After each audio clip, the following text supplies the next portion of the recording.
suicide? It's because I reached a state where I lost everything I had. And what it is you use to try to commit suicide? Gamaxone. I mixed Gamaxone with punching and LLB. Sometimes, even the rescuer needs to be rescued.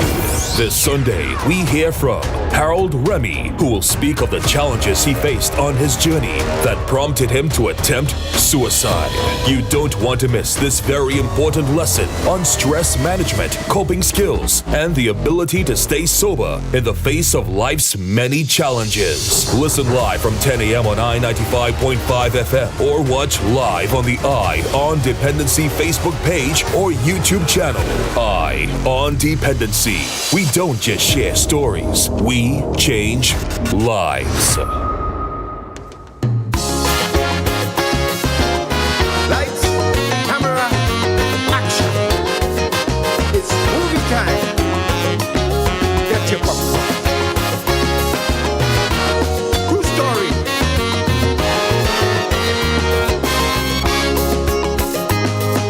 Lockdown goes down like the day the earth stood still. COVID-19, the unforeseen, like the man who came to kill. These are the days of our life. All you listen, the chorus. These are the days of our life. Well, alright. Vaccine, quarantine, this is no time to die. Safe zone, tombstone, venom come to hang them high. These are the days of our life. I'm not listening, the chorus. These are the days of our life. COVID change up everything. In she jaws, we feel this thing. It's like silence of the lambs is the new normal. Expendables on the run. We under siege, tears of the sun. Some deceased, some released, and some corralled. We acting a movie. Let the credits roll. All who don't act properly, they'll go take your soul. Everybody have a class, man in the iron mask, black box or love story. You control your cinematography. The have and the have-nots in the same pot, even Bruce Almighty. This Terminator took a toll on that Trinity. Don't think they'll have way. Eye on Dependency with Garth and Natasha. Reality radio, at its best, where every life is a biography. Sundays at 10 a.m. and exclusively on I-95.5 FM. And streamed live on the Eye on Dependency Facebook page and YouTube channel.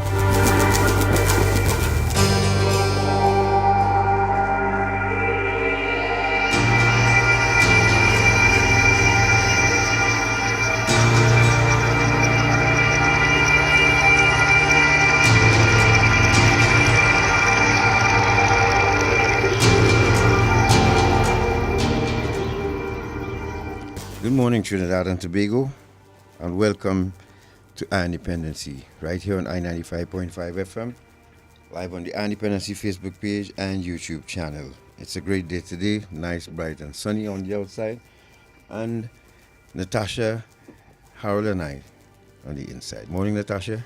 Good morning, God. Good morning, Trinidad and Tobago, and thank you very much for joining us this Sunday morning. Those of you who are recovered from last night's festivities, thank you for joining us on I-95 and on our Facebook and YouTube channel. Yes, and for those who still sleeping, those who up, please remember to share this program with them when they do, because today is a very important one for all of us. And we thank Storm and Tom for staying on with us until his relief arrives. And we have in studio with us Harold Remy, who is no stranger to Independency. And he's here this morning to speak about challenges of sobriety and recovery. The days of our lives is what we're experiencing right now. And folks, around this time, last night, last evening, this afternoon, today, this evening, someone new will be introduced to a substance. It happens all the time, especially around Carnival time. Someone waking up this morning or still sleeping from that first hit of cocaine that they took last evening, or that first Class A stimulant, what we call Zessa pills, a drink for the first time. Because Carnival is a spirit that invokes this type of response or behavior. Alcohol and other drug sales skyrocket around this time.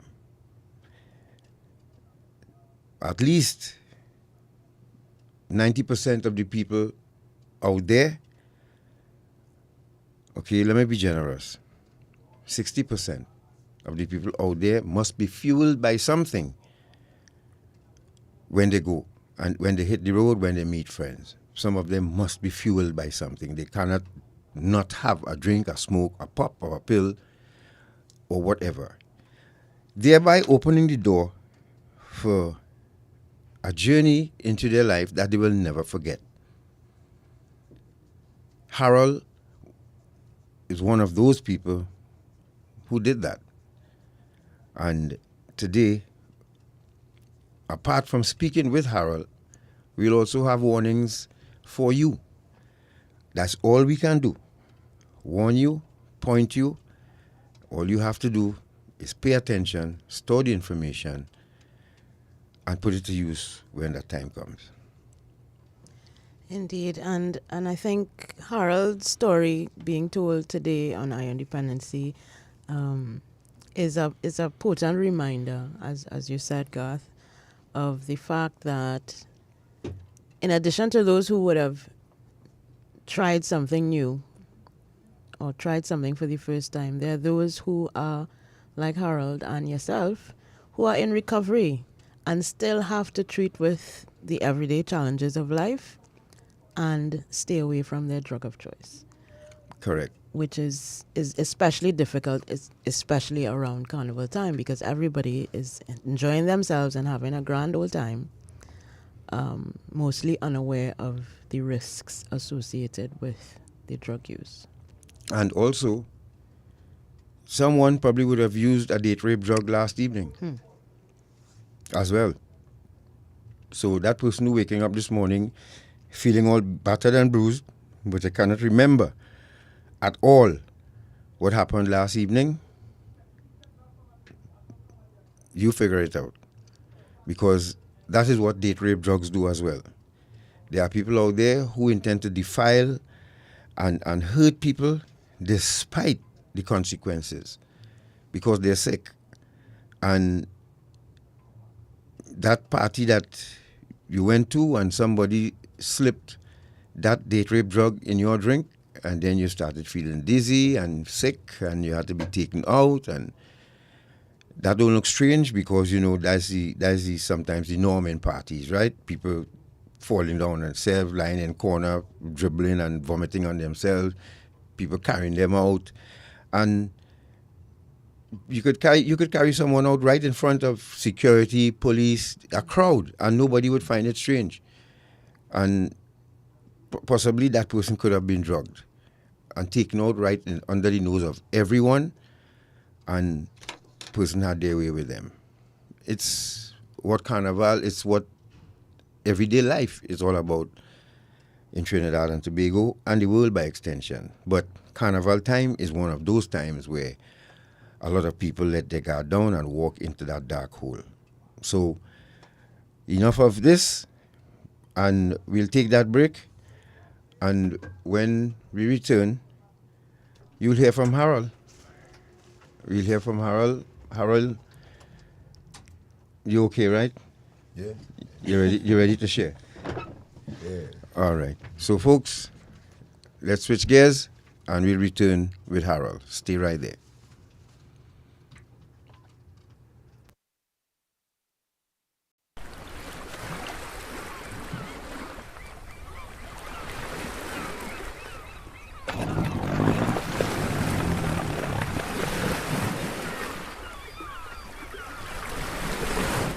Cappy, talk to you now, boy.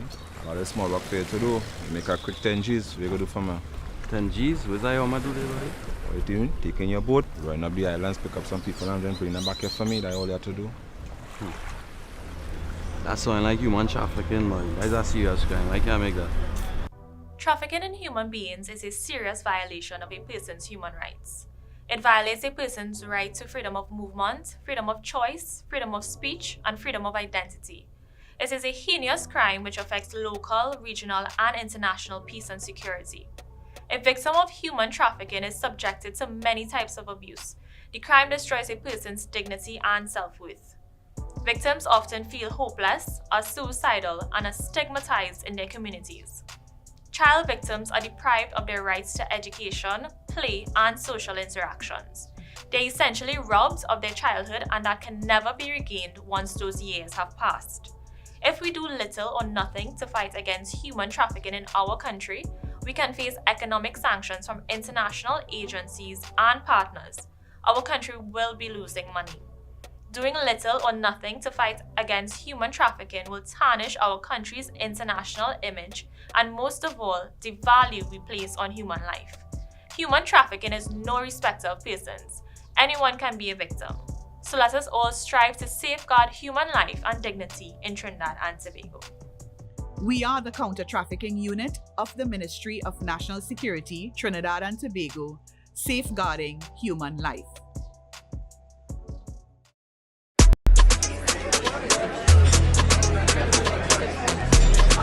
(50/20, 50/25).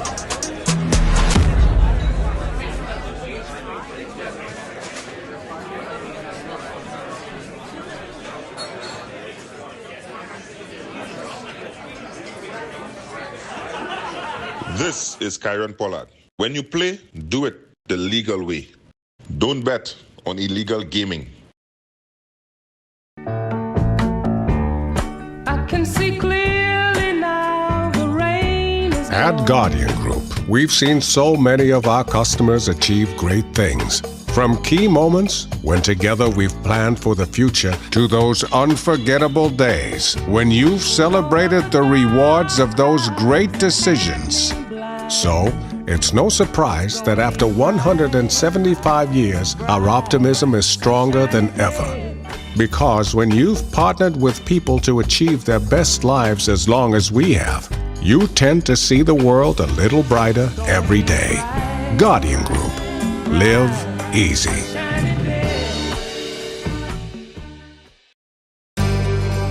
Ion Dependency with Garth and Natasha. Reality radio, at its best, where every life is a biography. Sundays at 10 a.m. and exclusively on 95.5 FM. And streamed live on the Ion Dependency Facebook page and YouTube channel.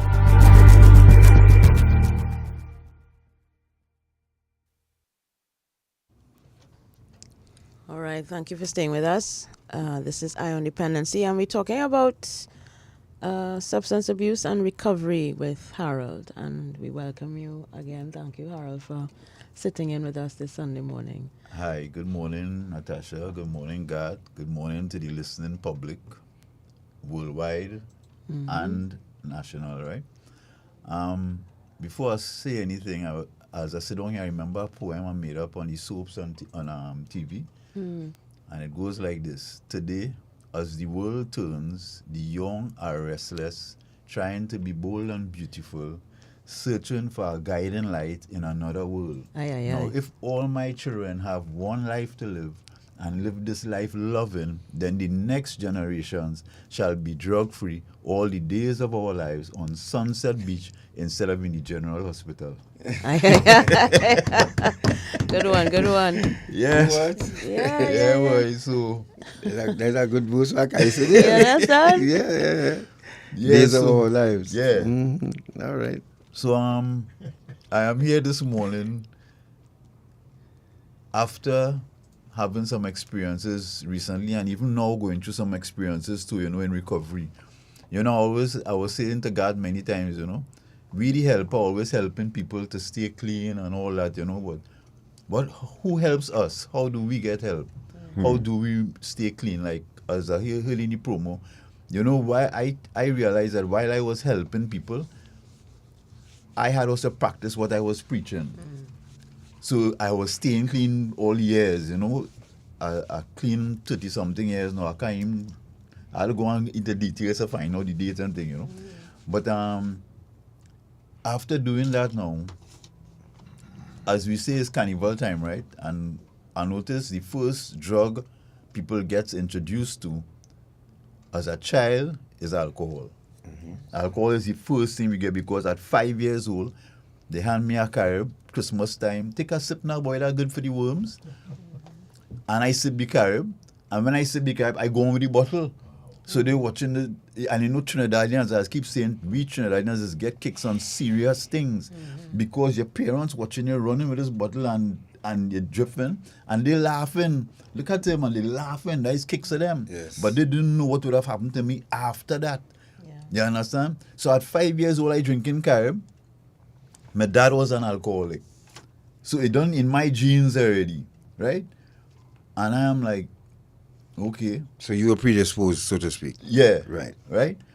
So after that, I started going to school. I have my brother and my sister, but I was never the person who used to lime and go. I never had friends. I only had my brother and my sister. I never had friends. You weren't an extrovert. Yeah. So while growing up, I became an acolyte. I started to go to church. I wanted to know God, you know. But at 9 years old, I tried to kill my dad because he was abusive to my mother. And when I was going to kill him, my mother stopped me. And when she stopped me, I said, but why is she stopping me from this? And then at 9 years old, I attempted suicide. I was taking some tablets for kidneys and all different things. I took all the tablets one time, and I spent 3 months in hospital. What made you do that? Because I find she had no right to stop me from killing him while he was abusing her. You know, it is like, where's that one? You know? So I just say, if you stop me, then it make no sense I live in because it wasn't making sense to me then. You know? So I attempted suicide. I spent a few months in hospital, and an old man come and tell me, he said, boy, if you kill a man, God will forgive you. If you kill yourself, God will never forgive you. I said, all right. So when I come out of hospital, I started to go to church and try to do the right thing, you know. And then my sister started going parties, and that is where my life started to change because every time she come home, she was in a fight with the DJ. I say nobody knew my sister, nothing. I go on party to protect my sister. I stand up by the DJ, I watching everybody, stand up like our security. And then they light up a big spliff. Hand me the spliff. Take a pull now, boy. I say, nah, you good man. Boy, take a pull now, boy. You sound like a shopper, take a pull now, boy. I said, nah, man. And they take me, so I said, okay, I go take one pull. Take a pull in the spliff. When I take that pull, so my throat started to feel dry. I said, I'm going by the bar to get something to drink. I go and I buy a Malta. I come back, stand up like a security. And I just watching everybody, and I just started laughing. I laughing at everybody because I find everybody looking funny, how they dancing and how they moving and thing, you know. When them see me laughing now, kicks again, then give me more weed to smoke. So I just started to smoke. And I just continue smoking. I stopped going to church. Every weekend I in party. Started drink alcohol. And everything started to change. And when I came in town to play music in the discos, is when I was introduced Carnival time. All the foreigners used to come and in the discotheques in Port of Spain, it used to have a room for using drugs. You had to come to the DJ. So they come to us. I use drugs I never see in my life. All kind of different tablets and things, you know. Some of them I don't remember the name and thing, but we were just experimenting with drugs. And after experimenting with them drugs now, one day, I started working in a place in Port of Spain here. And I walk in the manager office, and I see these white lines on a glass table, and I just see he do so. And when he sniff up that thing now, I'm like, I watch it. So he tell me, come now, take one now. I do so. Feel the thing in my throat. Not knowing it's numb, I feel it, eh? Get numb. He said, how you feeling? He said, I want to spit, but I want to spit. He said, nah, don't spit. Take a drink of whiskey. He gave me a drink of whiskey, and as I drink that, take a next sniff again. But I find that wasn't making sense. The next must be about a few months, well, I know people supposed to know the history of crack cocaine started in Trinidad, in the Caribbean. Here we start making crack cocaine, you know. So I do so now, and the next time I walk in the man, because the man washing the cocaine and thing, I doesn't tell people, I don't go into details to explain what they use to wash cocaine. I don't teach people them thing. I also don't tell people not to drink and not to smoke. I'm not telling you not to do something. You must learn from my experience, because if you know as human beings, when you tell somebody don't do something, that is the time they go in and do it. You understand? Check it out. As human beings, check out me, then people tell us not to do something, and we went and do it. So I don't tell people don't do this and don't do that. I will tell you my experience, and you're going to learn from my experience. You know, so after that now, get introduced to crack cocaine, and boy, that was it. I had good work, government work, you know. Everything was going good. Everything was going nice, and then bam, as I start getting the use of cocaine more and more, I stopped going to work. I started going to work late, you know, and everything was just changing. My whole life just started changing. I started borrow money to get my cocaine because I ain't getting paid fast enough, you know, and it just went down haywire. Until one time, I started to interfere with things at home. And then my dad came and died. He died at 55 years old. He died from prostate cancer after all the alcohol and thing. And then the next thing now is that I started to interfere with things home. And then my mother told me something. And then one night she went to work and she came back home. And she put her purse inside, and somebody called her by the gate to talk. And I now finished hitting cocaine. And as I walk by the door, her voice tell me, hey, it have money inside there, boy. And I just opened the door while she was talking, and I go inside and I find her envelope, with her salary in it. And I just walk through the back and I gone. When the money done now, you had to go back home. With the entire envelope? With the entire envelope. You understand? And I reach back home now, morning time, but I sleeping outside in the gallery because the place locked up. All I know is that she opened the door with a cutlass in her hand and coming down with the cutlass to chop me. And I just see, that's how I remember this mark on my tummy. I just breaks. And she said, I bring you into this world, I go take you out. And I run out of the house, and I ended up living on the street from that time. I became what is calling them homeless people, but I was a vagrant on the streets. I used to roam Port of Spain, up and down, going to the hospital. And I did that for a long time. And after doing that... But so where did you sleep and all of these things? Anywhere I feel asleep, I sleep on a bench, you know, I could sleep anywhere. I could sleep anywhere, you know. Yeah, I could sleep anywhere. So I just slept anywhere. I go in the hospital, lie down and sleep in the hospital many times. How old were you then? Yeah, that is in my 20s. Okay. Yeah. That's for the benefit of the listeners too as well. Yeah. So I became a vagrant on the street, and then, well, while I was working... Harold, before you move on, for those of us who don't know, and I told Natasha one time, probably I should try to spend life on the streets for a week and record the events. What life is like being a vagrant? It's not a nice thing, in the sense that, remember, you don't know where you're getting something to eat, right? I know people now, I see people is giving out food and things, you know. But at times I went in places, say I want this, say I want that, and as the rest of them, they turn their back. No, I will say I want something else, and they turn their back. I just take that food and go on with it. You understand? That is how I used to survive now, boy. And one time, I had to train in the police service too, and one time, I went in a dustbin by the hospital, and as I opened the dustbin and take out something to eat, my eyes meet for with a man who trained with me, you know, and when our eyes meet for, I am like, wait, now, this is what my life reached to, boy. This is what going on with me. I had everything I wanted in life. And as I see that man, I just leave Port of Spain that day and walk until I reach home in Sao. And when I reach, I went down on my knees. And I cry. And I ask God,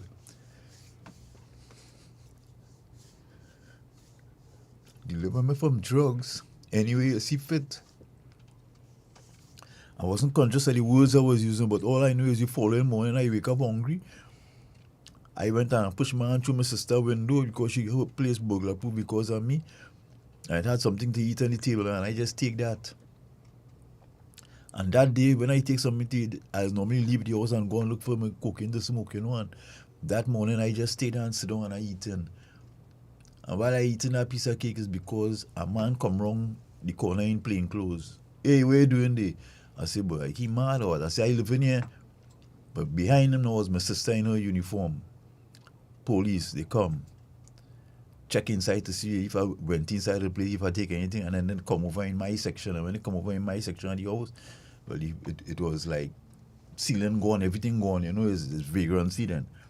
And when she see that, the policeman asks her, so what we gonna do? You're solely stealing? The ceiling, yeah, the ceiling, everything gone. Galvanized Only the galvanized remain. Only the galvanized. Okay. Only the inside ceiling is gone. People actually bought that? Yeah. Well, that was the other thing I wanted to ask Harold. When you're homeless, living on the street, how do you get drugs? How do you obtain the drugs to smoke? Or do you continue, or do you go on a odd jobs? Yeah, what? Odd job, you're hustling, you're looking to steal wherever, anything you could get. You understand? So that is how you get anyone to get your drugs. Were you ever caught and roughed up? Nah. I don't know, that never happened to me. Right. But I did things, I did things where I could get in real problems. So, but this time when my sister come and lock me up now, and I didn't know what they charged me for, or I know they lock me up. But I study now all the other matters I do. So I get locked up, and I in the Raymond Yard in town, and that is what shocked me now. You go in Raymond Yard, and I tell people, that is one of the worst places I ever went in my life because I end up measuring it. It's 10 feet by 8 feet. You had the bucket in the corner for you to pee and do whatever you had to do. And it had 15 of us in that cell. So you can't lie down, you had to couch up, you know, to sleep and thing. And I send messages to people. I didn't know what was the charge, but all I know I had $1,000 bail. So it's only $100 to take me out. I send messages to people who owing me money, but you know, as a piper, you just tell yourself, well, use a piper, let me study to pay you. So I say, so somebody to come and take my bill, nobody can come. I spent 3 months in that Raymond Yard without bail. And after 3 months, I went down on my knees again and I say, Father, if you know I will get bail and come out and go back and use drugs, it's best you put me away for a long time. And I wasn't conscious of what I was saying.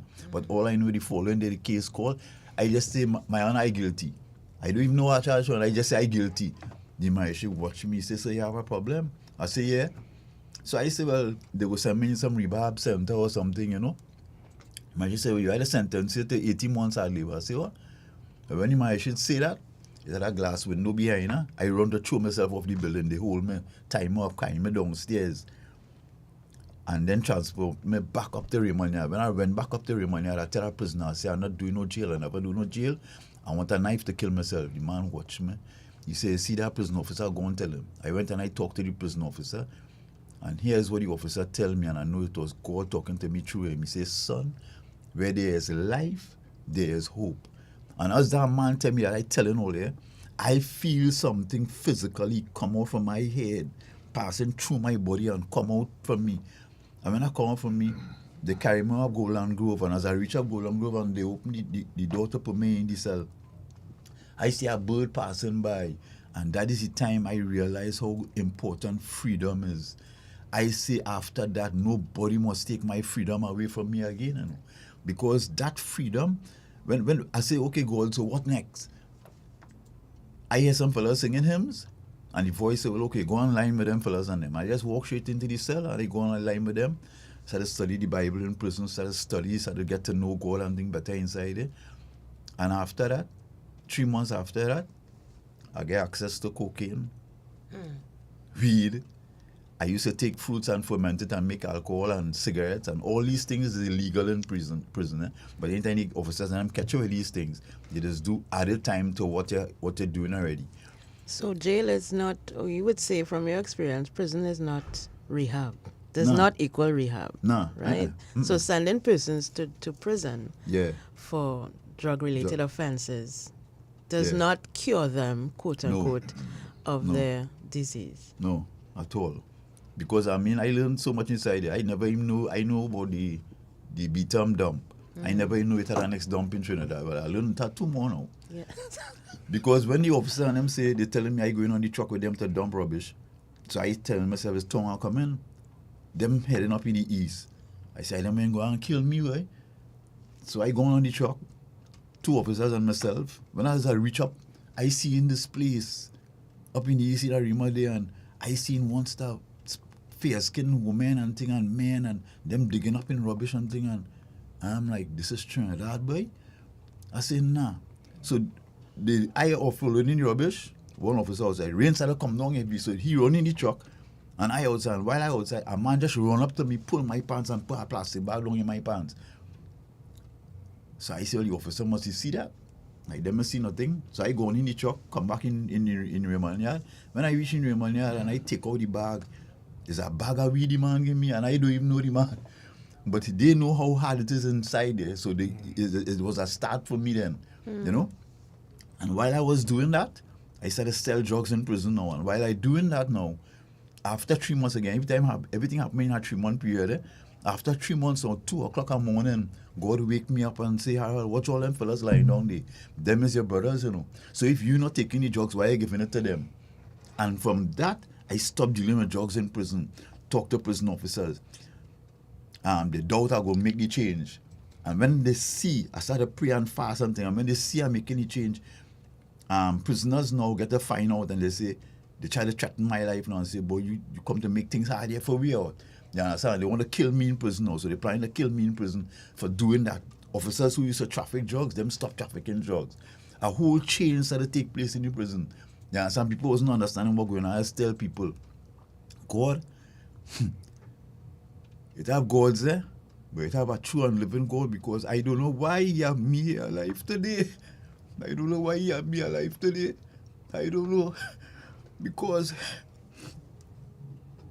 after I pass through and I leave prison and I come out here, everything was going good. Well, Harold, stick a pin right there. You said so much from the time we started, and just as you said, I'm listening to you, and your journey is a perfect movie. I could tell you that, and it's not done yet. You know, we haven't reached the end of the movie as yet. If you're just joining us, folks, you're listening to Dependency, of course, and we're speaking with Harold, our brother Harold, who is no stranger. Some of you may remember him, and it's a morning for you all to learn something. It's really strange that the journey that you chronicle there is almost similar to mine.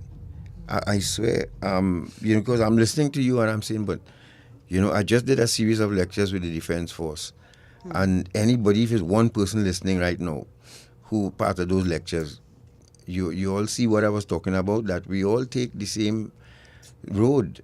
The end result for most of us are not the same, but we travel that same road. And Harold is taking us through that journey. So, as you said, you came out of prison, everything was going good, you got married, right? Yeah. And so we'll talk about that after this break. Let's give Harold a chance to take a break. Remember, you can join us on Dependency on Facebook or YouTube. That's EYE on Dependency. Facebook and YouTube. And while you're on the YouTube channel, please remember to like and subscribe to our channel. And click on that notification button. All right? You're listening to Dependency. We'll take a break. We'll be back with Harold. Stay right there.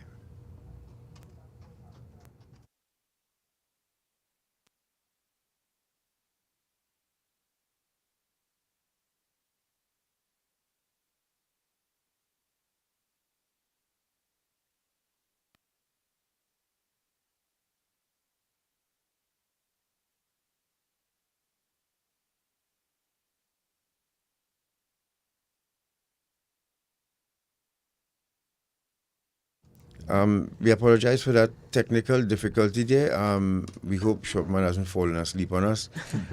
So, Harold, you came out of prison and you started. Tell us about that part of it, because you have another chapter to add to your series, which is you one of the very few people I know who ingested Gramaxone, whether it was diluted somewhat, but it's Gramaxone. And even before we get to that, though, guys, I want Harold to talk about his life in recovery. So after you came out of prison, you were no longer using, and then you got into helping others as a counselor. No, because I'm just saying, I'm just putting in that you have another part of it we'll get to in a while, which is you try to commit suicide again.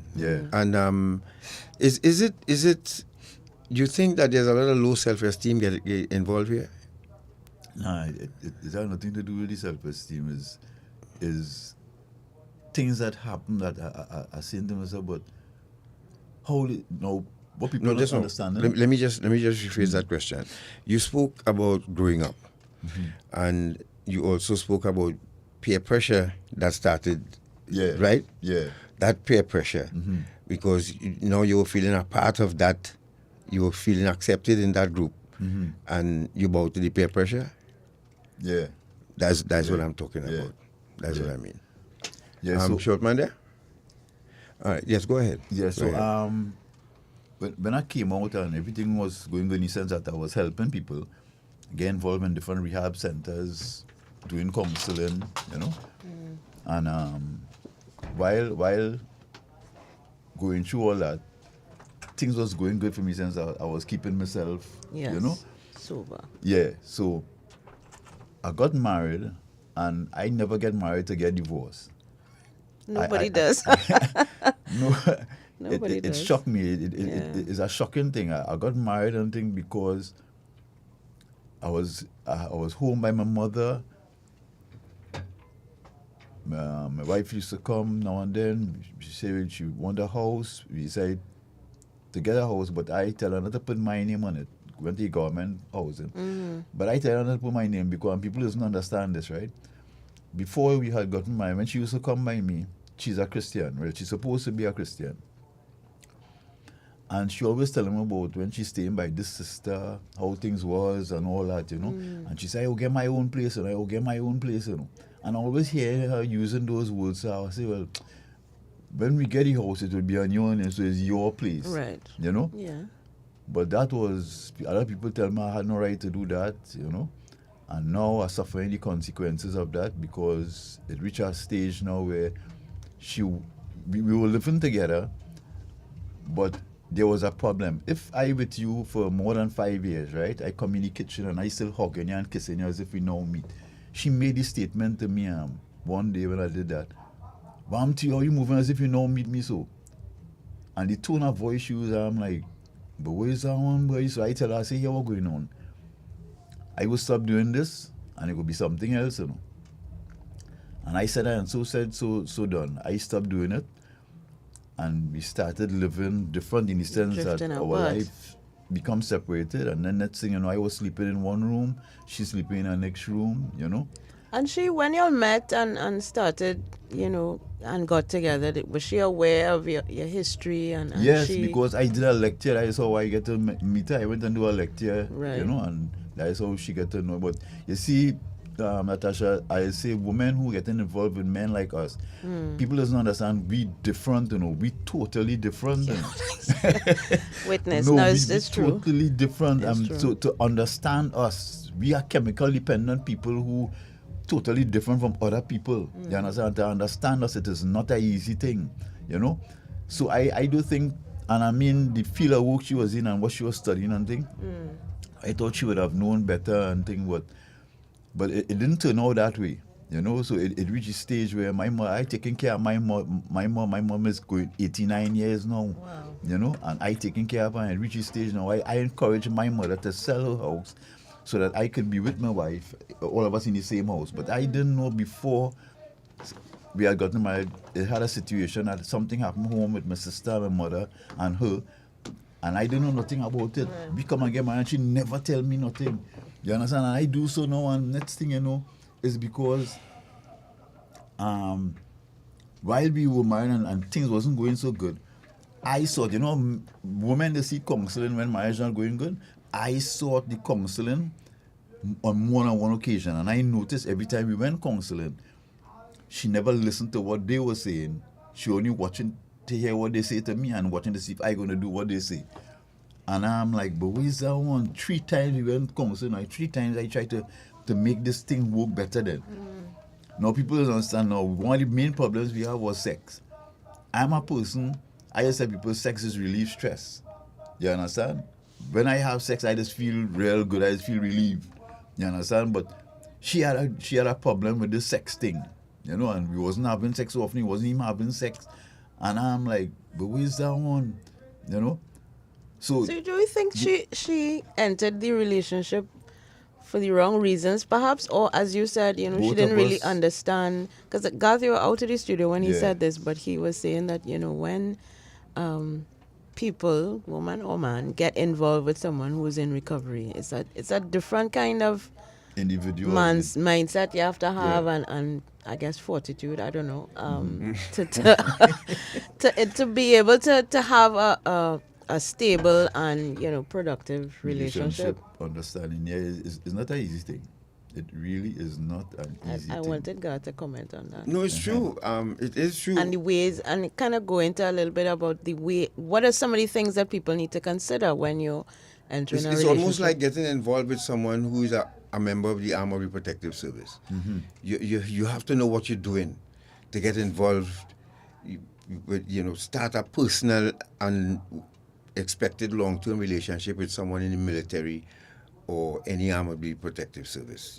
Because your life changes, and you have to adapt to a certain way. You know that you have to. Yeah, before I joined the service, we went out on weekends. All Year's Night was available, Christmas Day was available, all of these things, birthdays was available, anniversaries, everything, all these things, we had all of these things.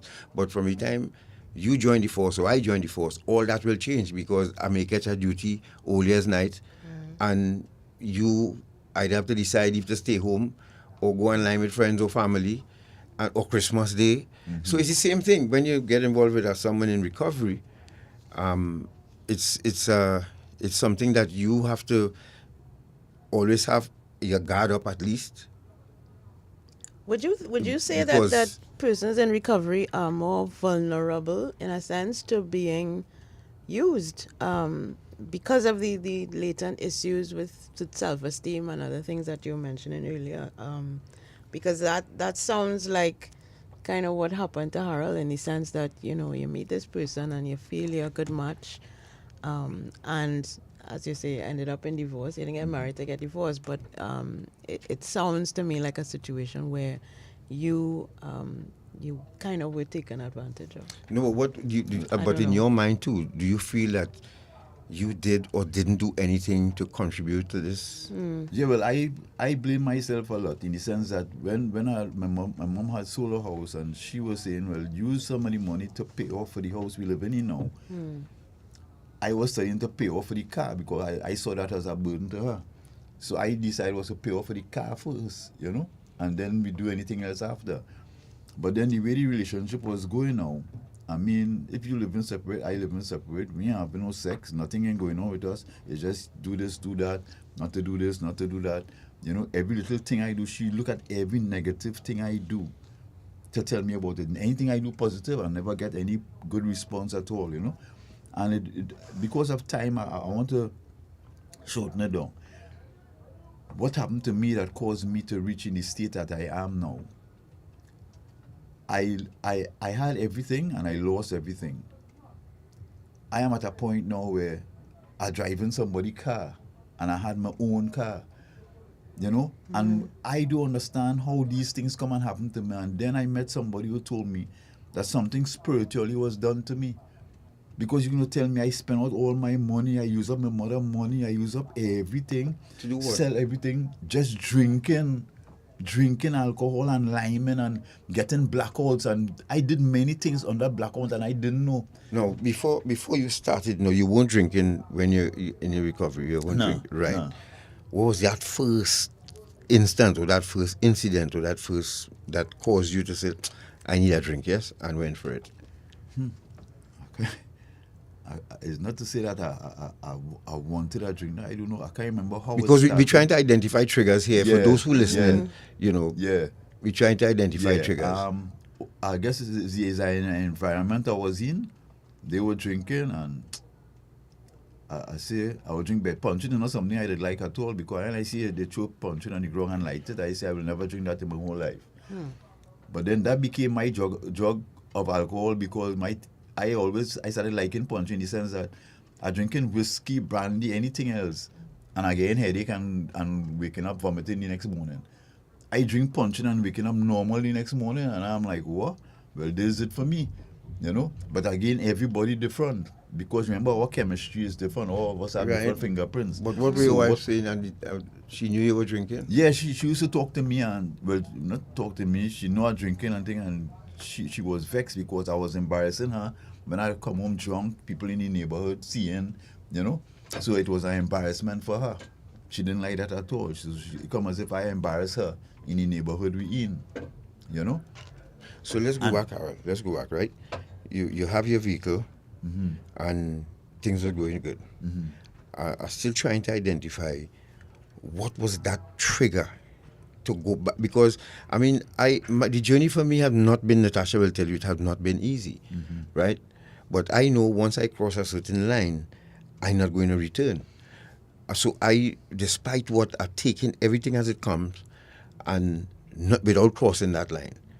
But you crossed the line. What made you cross the line? And What was that? Cross the line not with his original drug of choice, but with another drug. Right. What made you cross that line? Unique. You know, is it that the environment at home, the or the environment relationship? at home, in the relationship, that had a big part to play with it, because it's like when I took the drink, I never used to study it. I never used to study what is going on then, because like I live in a prison. My mother in a room, she can't come out when she want. It's only when I home she could come outside. You know, I could do this, do that. You know, and I guess that caused me, like when I take the drink, no problem. Forget about your problems. I used to forget everything. Basically, is that the same kind of feeling that you would get when you use cocaine? Yeah, well, cocaine was totally different, but why I never went back, and I know by God's grace I ain't going back to cocaine, is smoke. Beside the smoke going in my body, what that feeling that I got from cocaine the first time I use it, I know I will never get back that feeling. So I don't want no part. I know this time if I go to cocaine, it will be worse, because people can end up dying this time. And that's why I don't want to go down that road of cocaine. You see the alcohol thing, you see blackouts. I used to hear people talking about blackouts and things. I did many things under alcohol. And coming back to what triggered it off to God, that have a spiritual part to play with it. Because I'm telling you all, it's only being 23 now. Okay, it's just some months ago last year, coming on to the last 3 months in last year, I came out from under a spell, you know. People just want to know why I just be going Maracas every morning before 6 o'clock to bed. And they didn't know what I was going to do. And I was able to break that spell, God, Natasha. I telling all you, that spiritual wickedness out here. Because the things that I did, as my eyes open now from under that spell, I say, but wait now, how I sell my car? Wait now, how I do this? How I do that? So you sold your car, the SUV that you had? You sold it? Yeah, but just wake up one morning and just... No, it didn't have no engine, and to get an engine it was causing a lot of money. You know, so I just sold the shell now. So you ran down the engine to... Well, boy, that morning I wake up, because she had got me vexed, because what I used to do, I decided to have a vehicle to be out of the house every day. It's just not to be around her, to hear anything negative. So that when I get vexed when she says something, and I just... Normally I strike the water and everything, and the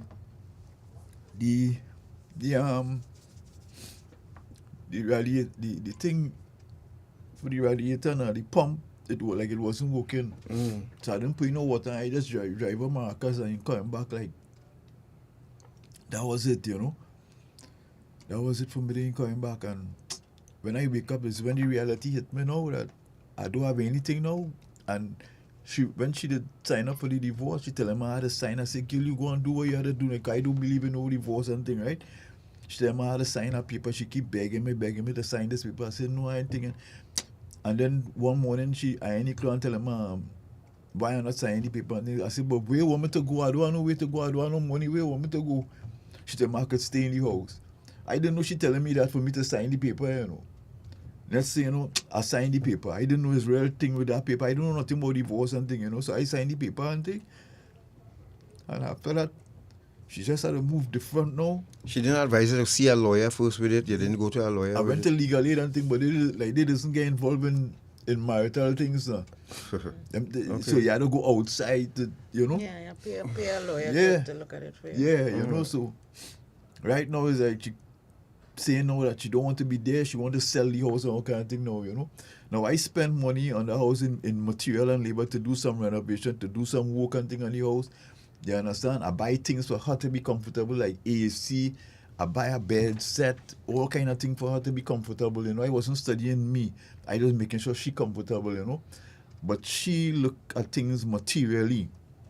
I am a simple person. I don't look at material things, you know. But as I see now, like, she forget Christianity and, like, I don't know, I can't see how she could be saying she's a Christian. But then again, I responsible for a lot of things that happen. It hurt me to see that she traveling to work, she working long hours to make plenty overtime to help pay for the mortgage or whatever it is, you know. And when I see her every day and she passing me, she could be passing me, she wouldn't travel with me, you know, and she could be passing me as if like I is nobody, I is nothing, you know.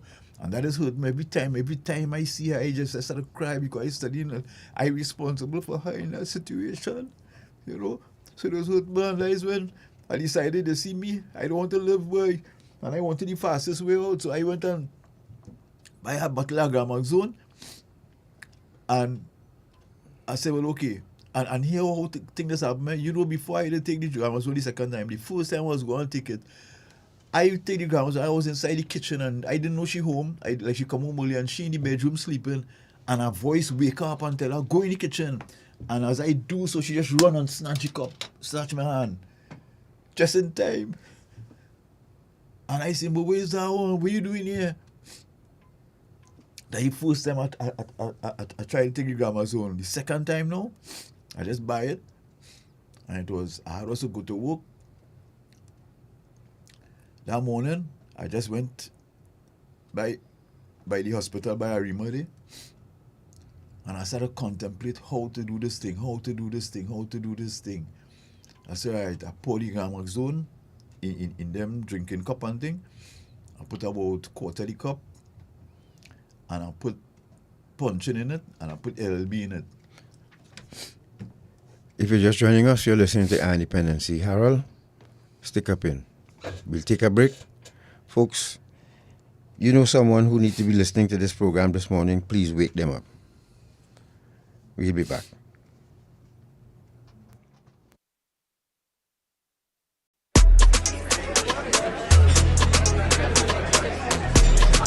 (50/20, 50/25).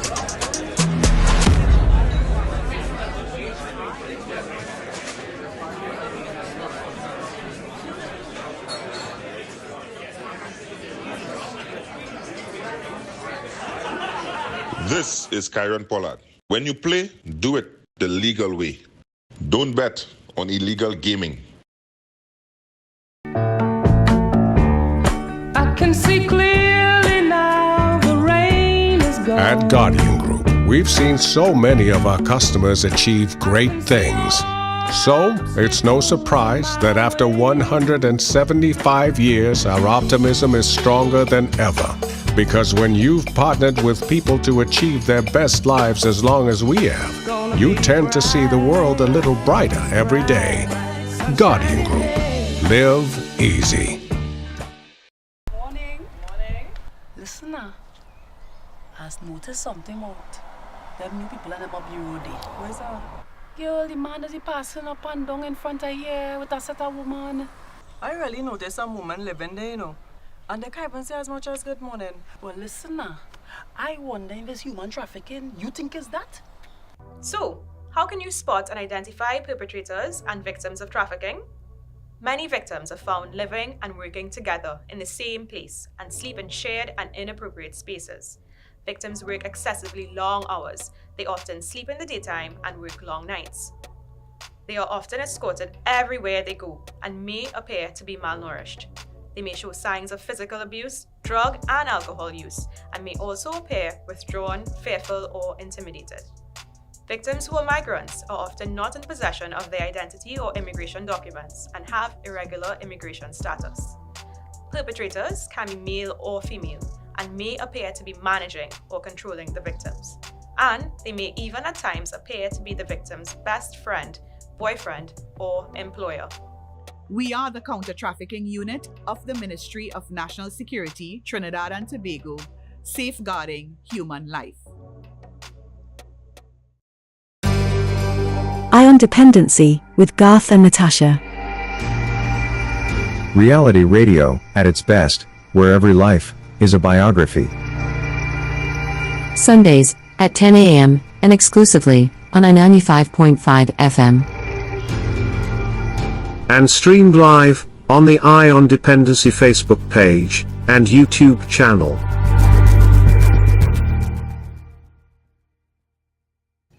Thank you for staying with us. This is Eye on Dependency. We're talking with Harold Remy, and so thank you very much for joining us on Facebook and YouTube and on the air on I-95.5 FM. So, Harold, you're about to ingest this grammar zone. Before we get to that, who you think would have, if you feel strongly convicted that some spiritual happenings, caused cause you to go on the journey that you went on. I mean, who would want to do you like that, you think? Yeah, well, my sister is the one who did it. I found out where she went, and then I went to the person after and tell them what I know, and they try to examine me to see probably what kind of person I is or what, But after they had finished with me, they told my sister that when she leave the country, it's better she don't study no house and, go on with her life. But she wanted a house. When I found out from one of her past men, whoever she was with, I met him and I told him what was going on. He said, my sister wanted to open a brothel. You understand? And I was like, what? And she wanted me away. And she made a statement to me, you will never live in this house. You understand? So she went and did whatever she did. And whatever they did, it worked because money couldn't stay in my hand, nothing wasn't working for me at all, and I couldn't understand how I going through this. Why is only now I realizing it, and it was only a few months ago I said to myself, but wait, I as a man used to buy everything cash, I used to work for my thing, I used to like to buy clothes, buy shoes, all kind of thing. How come I wasn't doing that for all them years going, Wait, this happened to me. Then I realized the spell I was under, so as I come out of that now, I am saying to myself, God, I feeling how now for what I did, how my mother had to be living now, how I had to be living now, what I put my wife through, and all these things is what bother me. So that's why I say, look, best I end my life. And I thought when you take grammar zone, you go there one time. And the doctors and nurses in this country, they need training. And here why I say they need training. When I reach in the hospital now and I tell them what I do, they say, with the grammar zone. I take out the grammar zone from my bag, I hand them it, then read the label because I have a new kind of grammar zone, which is a stronger one. Then read the label and I watching the expression on their face, they say, there's so and so and so and so. The man, they give me back the bottle. I'm punching in the bag too. So them give me back the thing and I'm going about minding the business. God, I spent a whole week in the hospital with punching and grammar zone in my bag. And then bring psychologists in Mount Hope and come in and talking to me and you think you could do it again and what thing. Just now, hold up. Just now. Listeners, excuse me, right? Forgive me. I can't let this one. You said that you remain in the hospital with the grammar zone and the punching. In your possession? In my possession. On a hospital bed? Yeah. Which hospital? Well, from Arima, they took me to Mount Hope, so that is I spent a week in Mount Hope. No. That's unbelievable. Yeah. That is reality. How long ago was this?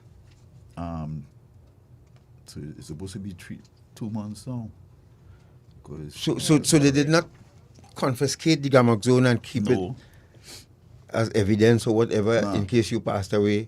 They will have that. Or just remove it from his possession in case he do it again. Yeah. How? In the hospital? Mm-hmm. While you're on your hospital bed? So if you wanted a second attempt, you could have done it again? Yeah, I could have done it. How? I tell you, they need training in this place. This place is different. And the thing now is that, okay, when I realize what it is I did, I take punch and I'm saying, they run all the tests and thing on me. They come to me. Every day passing, I ain't seeing nothing of me. Again, pain. The first thing they give me was charcoal to drink. I drink the charcoal and thing. So I find days passing and nothing happening. They didn't tell me nothing. So one morning the doctor came and I said, so I'm going home today? They said, so we have to be honest with you. It's nothing we could do for you again. Right? Your organs will collapse and you only have 14 days to live. And leave you right there. And I said, well, discharge me. They say they can't do that. I said, well, I live in this place and I discharge myself. And I walk out the hospital. With the Gramaxone? Yeah. No, you know what's the sad part about this? Just like the doctor, where that young lady spoke about who lost her twins. You know, people want to blame the RHA connected or even your situation. They want to blame the ministry.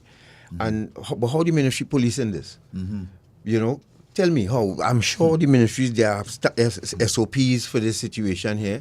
So how you blaming our ministry? And I hold no brief. We hold no brief here for the ministry of, the minister.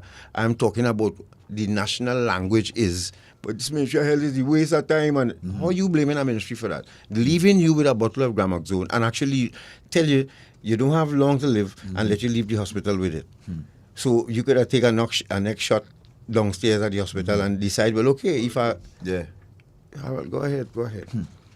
Yeah, so when I left the hospital, I asked God, I know he don't forgive people for killing themselves. I asked him if he will forgive me for attempting to kill myself. And I don't know why I'm still alive today. I don't know why.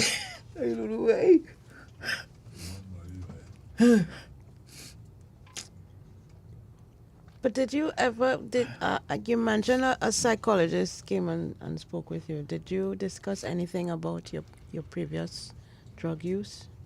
No.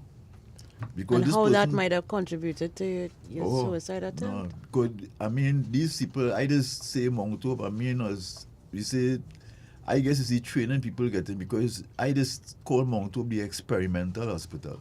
There's experimental people inside. That's how I see, because this person is a psychologist coming to talk to me, and they just come and do casual talking like that is their job. And they ask no big set of question, and all you them concern is if you go look to kill yourself again. They may go into detail to find out how this happened, how your life was. But you're still in possession of the Gramaxone. Yeah. So if it was a gun you had tried to use, did I leave the gun in the hospital too? This don't make sense. You know, it just don't make, because Gramaxone falls under a certain schedule, right? Yes. So how? But our next thing to the police come now to tell me, it is a offense or a crime to try to kill yourself. Yes, okay. So so if you're gonna charge me for attempting to kill myself, then you're gonna be watching me 24/7. Then how are you gonna do that? So you tell me there is a charge on your hospital bed? You were visited by the police, and they still didn't tell the police that you had the Gramaxone with you? No, they didn't tell the police. So the police didn't know you had the Gramaxone? No. Look, listen to me. No, I'm laughing, but this is how serious this thing is, People don't understand this system we in. Nah, boy. No. This, you see, again, this is what makes institutions and the ministries get the blame. Untrustworthy. But how you blaming? I keep asking. Anybody, like you blame police for the murder that took place yesterday. How we blaming a ministry for this happening in a hospital out of the eyes of ministry officials? Yeah. How? Because again, I'm saying there should be SOPs. So the policeman came to you on your hospital bed, which means they reported you tried to kill yourself. Yeah, it's obvious. But they didn't tell the policeman that you still had the Gramaxone and punishing, and the policeman didn't know that. Yeah. Bonjour. This is fantastic. But because if he was gonna be charged with anything, then you must the police officer must have evidence. Have evidence that you actually did try to kill yourself. Yeah, but that evidence should have been with the hospital. Yeah. Correct. Not you. So, because I asked the question again, if you had a gun, if you tried to commit suicide with a gun and you went in the hospital with it for help, they would have left you with the gun.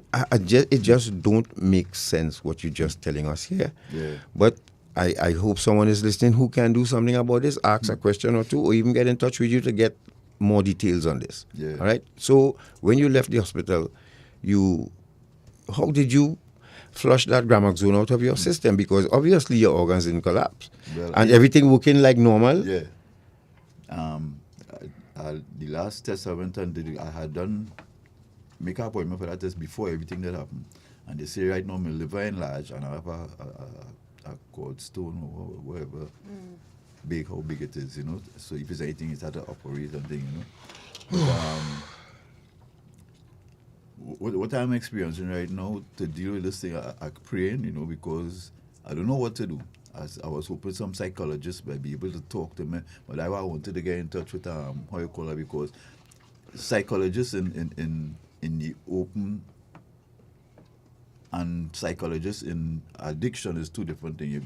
A psychologist in addiction will be better able to understand and to help me to know what it is I'm going through. Yes. You know, and this is why I'm hoping I can get somebody right now to talk to and to help me identify with these things that I'm going through right now and how to deal with it, you know.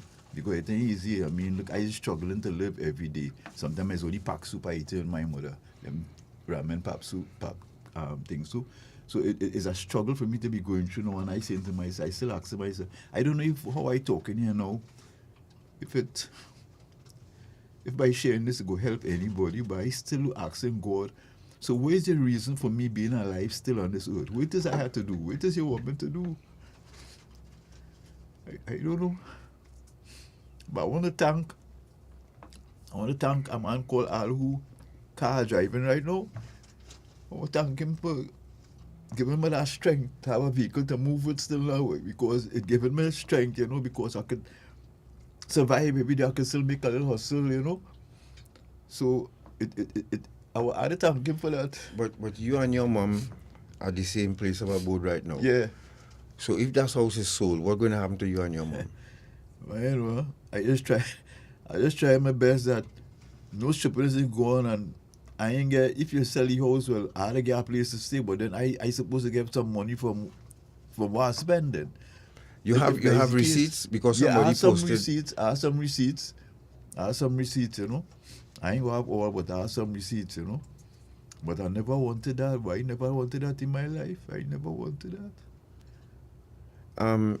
And again, Harold, you know, on this program, we try to have a balance in view, because when I told my story, I mean, I have no end of things that I can tell people what I did negatively when I was using, you know, when I was an active crack user. And is there anything, again, that you think pushed your wife in the direction, okay, well, I've had enough of you and I want to go on my own? Because you know, going on your own is one thing. Well, yes, that's a good question. Was there neglect on your part, or did you neglect your responsibilities, or? But as I said, the neglect was in the sense that I just decided to move different by going and taking alcohol, you know, and that was the neglect that I did. Started the downhill spiral. Yeah. You know, so she couldn't deal with that. And you were and what you were expecting, that when you come home drunk and smelly in some instance, that she would still be that wife that should be. Well, first the beginning, as you're saying that, they now send me back to how my life started off and how it ended up. So now, you know what I wanted as a child growing up? Love. Love. You never had no love in me home. Your mother never called you and say, boy, I love you. Your father never say, I love you. My boy never say that. And I grew up looking for love, watching shows on TV and seeing how family living, all these nice, good shows they used to show you with family love and things. And I was saying, so why we couldn't be so, you know? And I said, when I get married now, I'm still looking for love, and I still ain't get no love when I was married, because she look at love in physical, in a material thing. She look at love that way, you know? I will do this for you, I will do that for you. But she don't know about the caressing love, somebody holding you and hugging you and them things. She don't know about them things, you know? And that is what I wanted, is love I wanted, boy. I don't know, I hope. You think that could have prevented you from relapsing in inverted commas with the alcohol? Of course, if somebody's showing you love, you know, we could sit down and talk, we spending time together talking different things, you know. We could be doing different things together, you know. And maybe if she's trying tough love. Eh? Does that love too, tough love? Tough love? Yeah. That toughness was too rough, yes.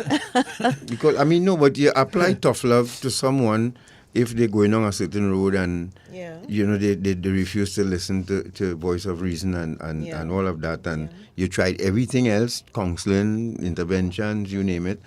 And tough love will play that.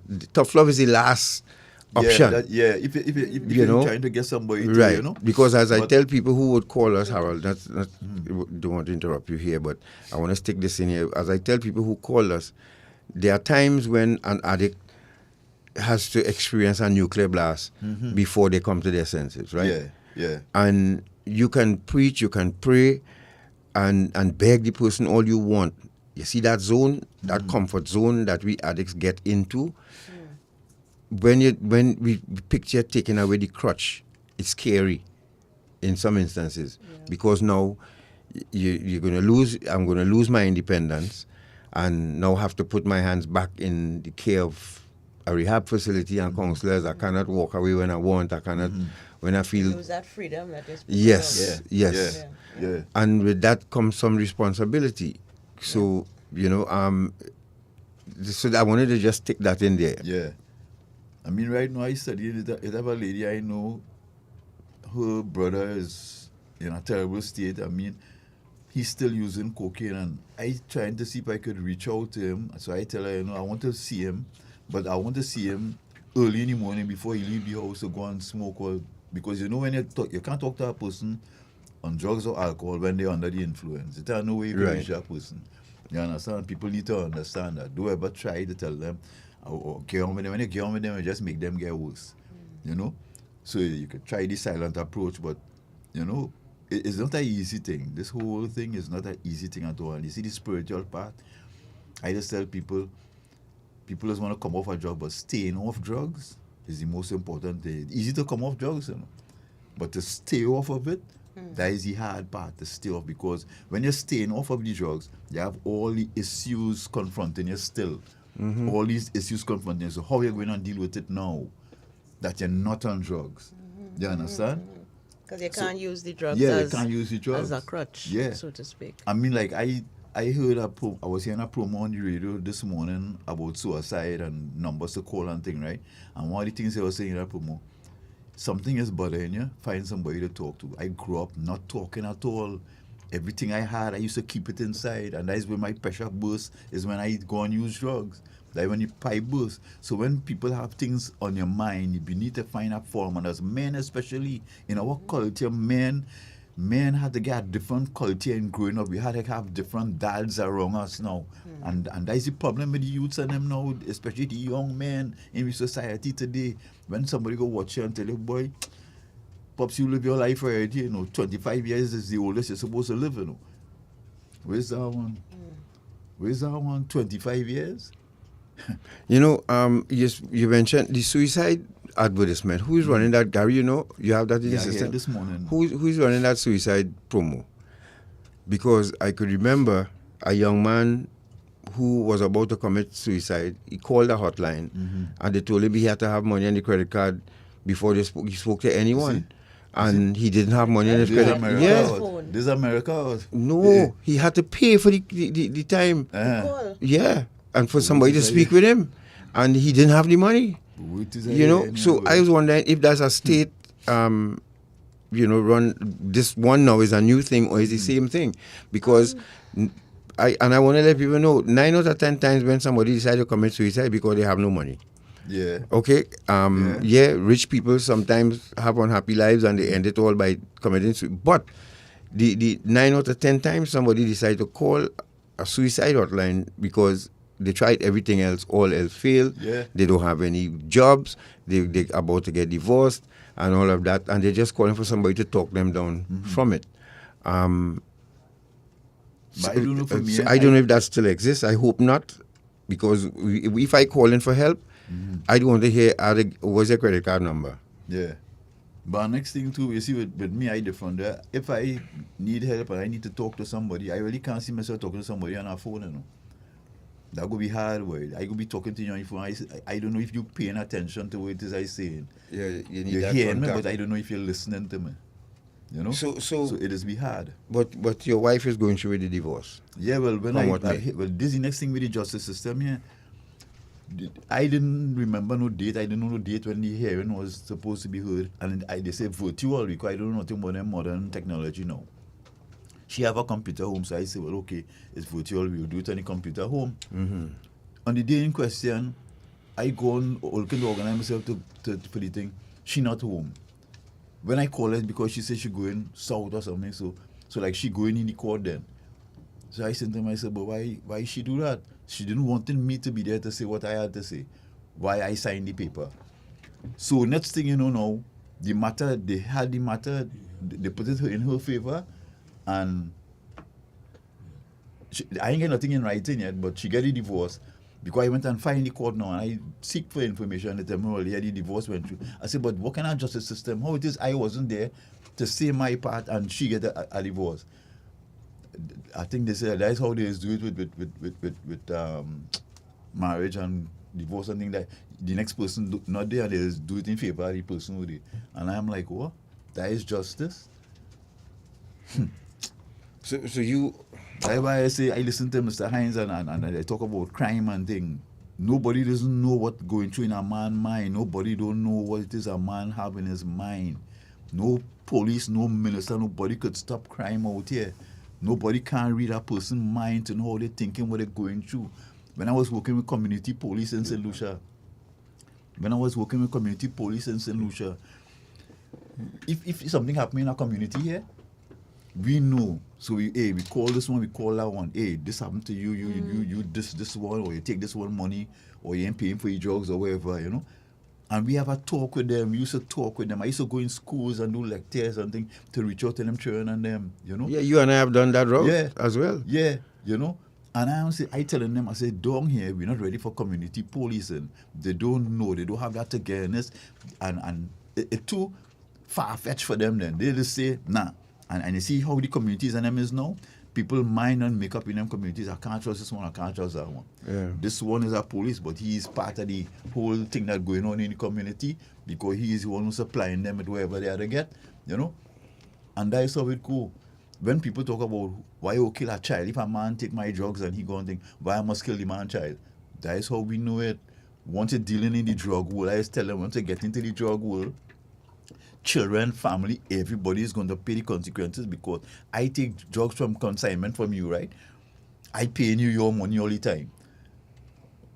I paying you your money, but you know how to go and pay the next man, the higher money, but you're not giving them all the money. And here we're telling them, that man only you're coming up short all the time, boy.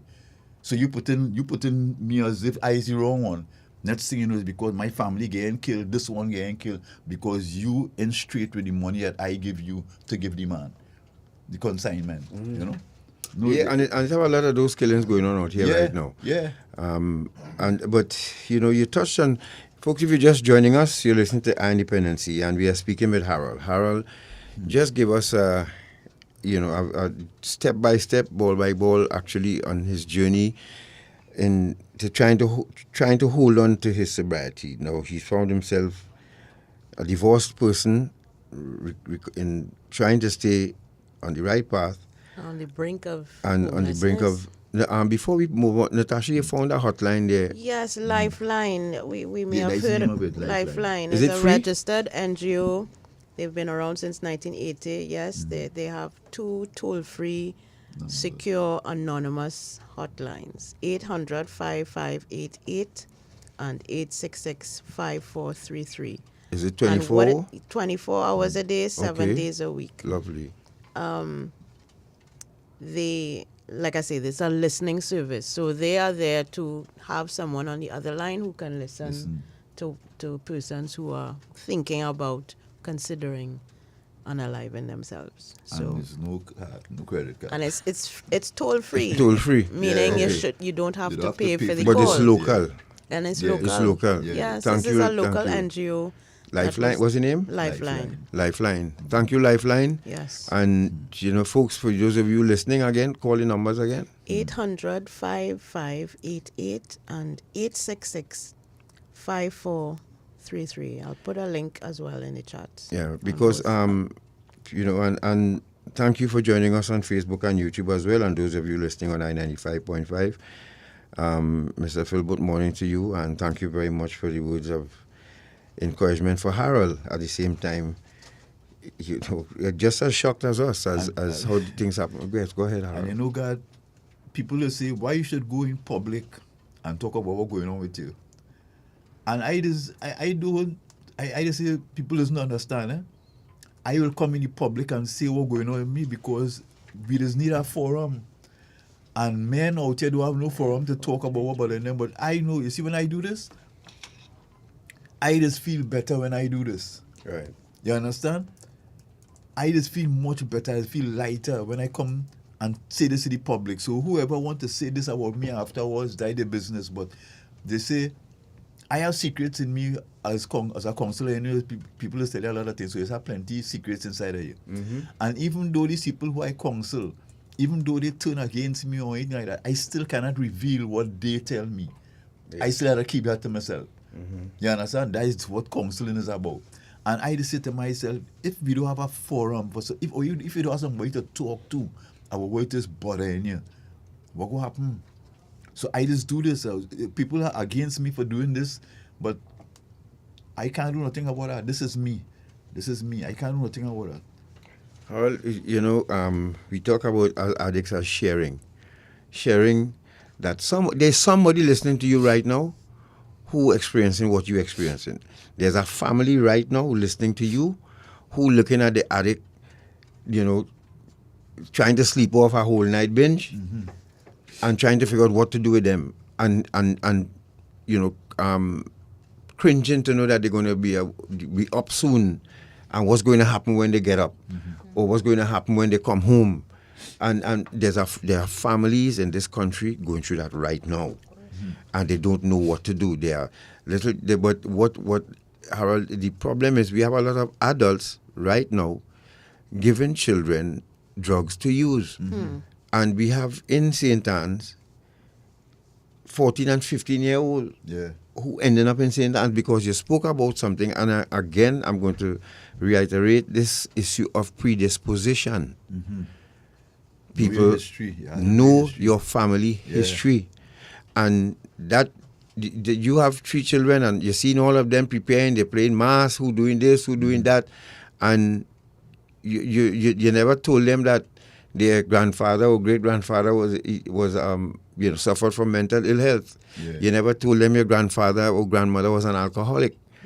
And so they must know what direction they cannot alignment with, you know, where it can look like this kush, them youths and them smoking out this thing called kush. Yes. They don't know what it is made up of.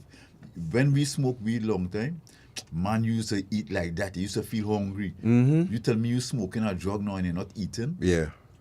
And you're right. You smoking, you don't eat neither. Yes, that's right. And I don't know what people putting in their marijuana that you know, well, apart from those who predisposed, you know, they take their first. You have to tell your son, you or daughter, you are not ordinary like everybody out there. You just cannot go out there and smoke and drink.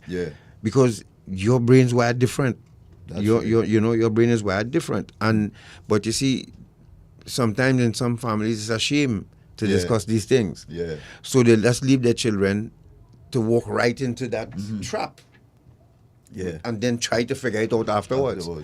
And this is part of what Dependency have been trying to lay out there to you all. That even though government has decriminalized marijuana, marijuana is not for everybody. And alcohol, same thing. And not because it's decriminalized, which means, okay, yes, well, all right, let's use it now and have a good time. It don't work like that. And we will spend most of the time now educating you on who should and who shouldn't. And we again arranging for Dr. Pottinger and Professor Hutchinson to pay us another visit to talk about that side of it. Because because we need people to know that any and anybody cannot, touch these substances and survive. So Harold, so where do we go from here? Because we wanna again show you, those of you who have access to Facebook and YouTube, we have some pills to show you and explain it to you so that you will be aware, and your daughter, son, who going out for the weekend, and you know, from Carnival Sunday, as I always say, the trickiest part of it all is see Carnival Sunday, when people leave home and they're not going to come back till Ash Wednesday, they're not return till Ash Wednesday. You see, during that time, hey, it is one of the most dangerous times for first timers, first time drinkers and drug users and all. Dangerous, you know, because that child you see behaving nice now, and they hardly want to go out now. They're planning. Don't worry, they're planning for later down in the month. When I wasn't going away all the time, so now mommy, I could go for the weekend and that's it. I see some people. I see it have a machine now to seal back a bottle when you open it. What? So when you people don't trust people getting them drinks, so yeah, the bottle sealed, so there's no problem. But the sealing back bottles, you didn't see the selling. It have a machine to do it, and it even with the juice and thing, you didn't see the juice selling in them plastic bottle and thing, and the cork seal. You understand?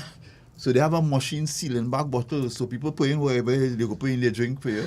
You understand? And seal back the bottle. People don't know how serious this thing is out here, you know. I remember in St. Lucia, I tell you, we used to see children running in the shop and buying these candies. And they only buying these candies right, and we say, okay, you take one, carry it in the lab and check it out.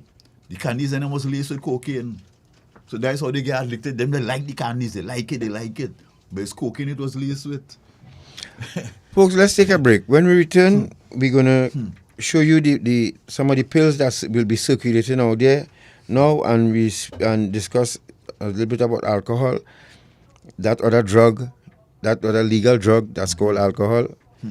And we take your calls, speak some more with Harold. You know, any advice, anybody out there who listening can point Harold in a direction and keep him focused, as we will try to do here, is welcome. So we take a break. We'll be right back here on our Dependency.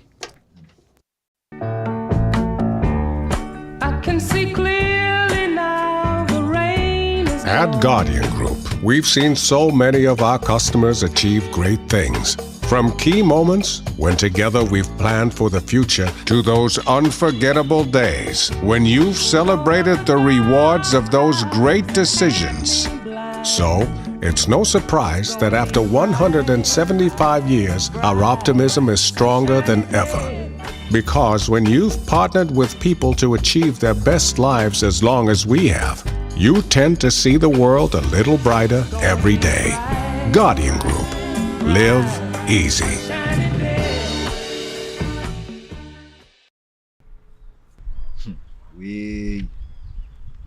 The sex trafficking is a serious thing in a way. Sex trafficking? I thought it was only human trafficking it have. But what do you mean? No serious thing, boy. Where you get that from? I know about human trafficking, not about sex trafficking. So how can you spot and identify perpetrators and children who are victims of trafficking? Many victims who are children do not look like under 18 years old. Child victims often move escorted around alone or in small groups. They also live in shared and even packed rooms and have very little clothing and belongings. Child victims are often seen with adults who are not their parents, their relatives, or their caregivers. Migrant children are often unaccompanied and separated from their parents. Child victims are often engaged in work that is not suitable for children. They are often deprived of their freedom to go to school, to play, and to enjoy being a child. Perpetrators have unexplained sources of income and possessions. They are businessmen and businesswomen running legitimate and illegitimate businesses. Perpetrators may appear to be the victim's friend, boyfriend, close relative, or employer. We are the counter-trafficking unit of the Ministry of National Security, Trinidad and Tobago, safeguarding human life.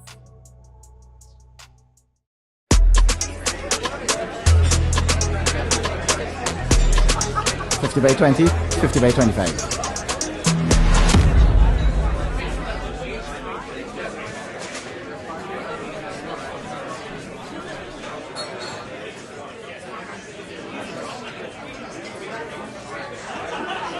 This is Kyron Pollard. When you play, do it the legal way. Don't bet on illegal gaming. Eye on Dependency with Garth and Natasha. Reality radio, at its best, where every life is a biography. Sundays at 10 a.m. and exclusively on I-95.5 FM. And streamed live on the Eye on Dependency Facebook page and YouTube channel.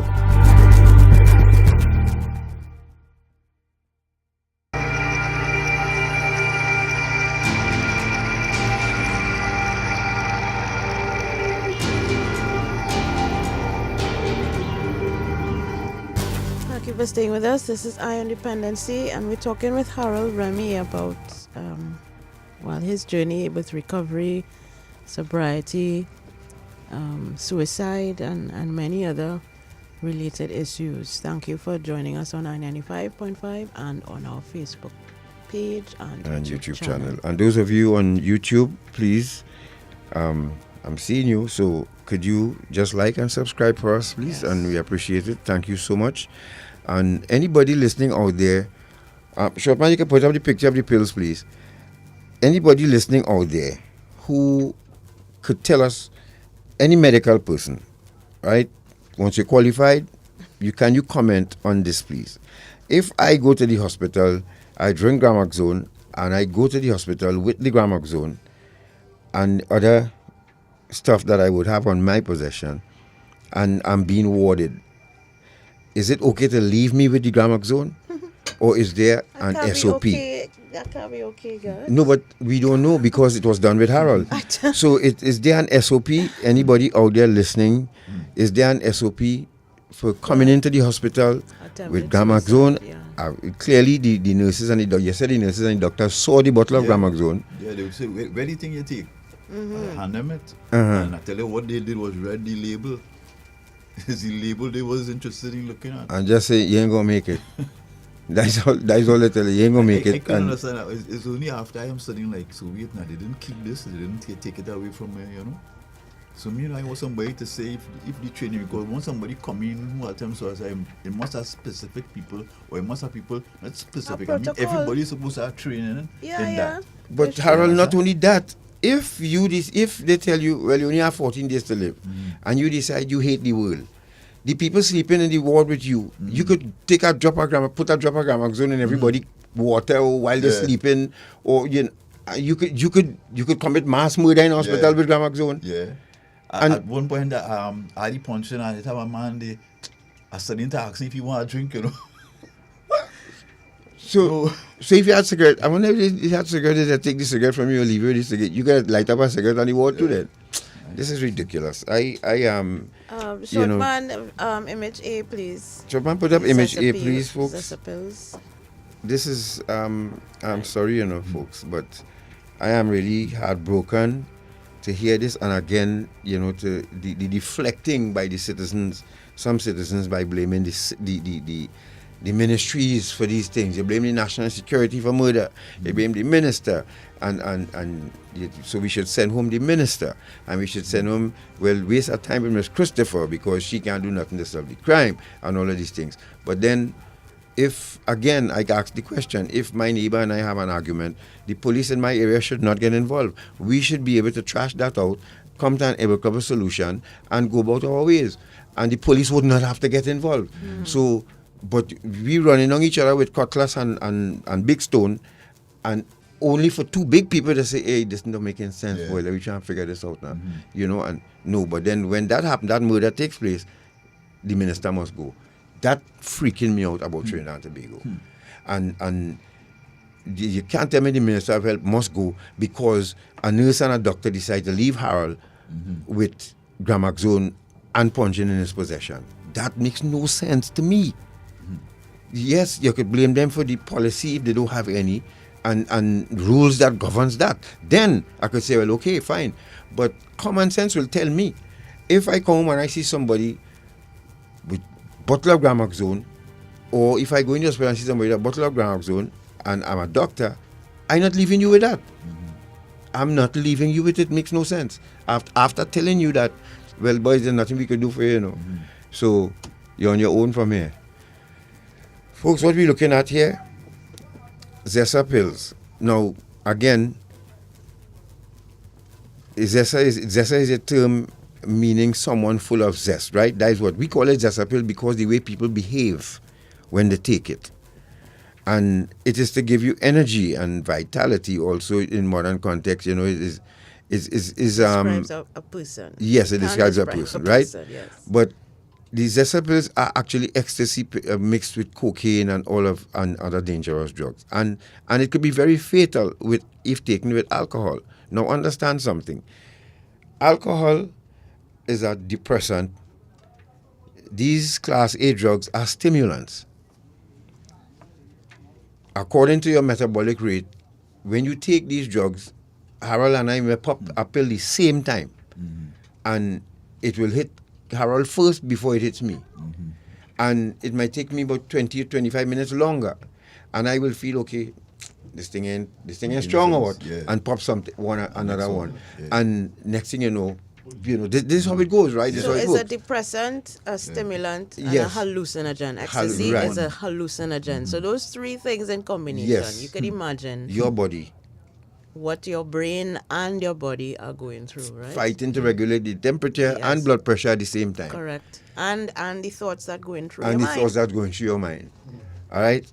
And this is why I've called again for a drug squad in the police service. We need that. I don't know if you'll remember a story back about 2 years ago where a nurse, I think it was Maryland, was arrested for not allowing a police officer to take blood from a gang member who was shot, but he was unconscious at the time. And she refused, and she was arrested. But eventually she was freed and cleared of any charges because, they charged her with obstruction and all that kind of thing. When it was in her right to say, no, he's unconscious. Wait until he regains consciousness, and then you go ahead and do what you have to do. It's your job. I wish we would have a unit like that here in Trinidad and Tobago, so that we could compile what's out there. I was just saying that, God, I thinking too, you see a lot of the deaths, especially with accidents and things, people need to be tested, to know what they had in their system. Even when they die? Yeah. Of course. Yeah. Every person who comes into police custody should be tested. To be tested. For whatever is contained in their system, especially violent behaviors and things. We need to test them, what is it take for them to behave so. Of course, absolutely. And Harold, I remember when we were on the prowl, I am seeing similar behavior in certain people who putting down robberies and petty robberies. A man reach over a wall and snatch a bike. Yeah. What do you feel he's going to do with that? Give his son? No. If somebody broke into a place and stole a hair dryer and blower and all of these things, he not carrying at home for his mother. That is a sign. And 2, 3 in the morning, you going through somebody, you're hearing your heart beating. I remember that happening to me. And that is the intention is to get valuable stuff to go by the pusher with. But the kind of pills now and how the combination and what they're selling, it making people violent too. Yep. Correct. So we need to, every time we arrest someone, let that procedure follow.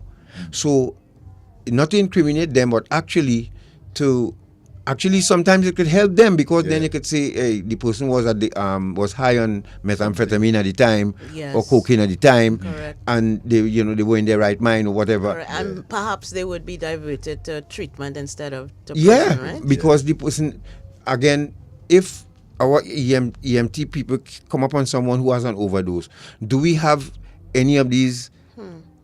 I understand that like Narcan and all of these things. There's a shortage of EpiPens in the country, Okay.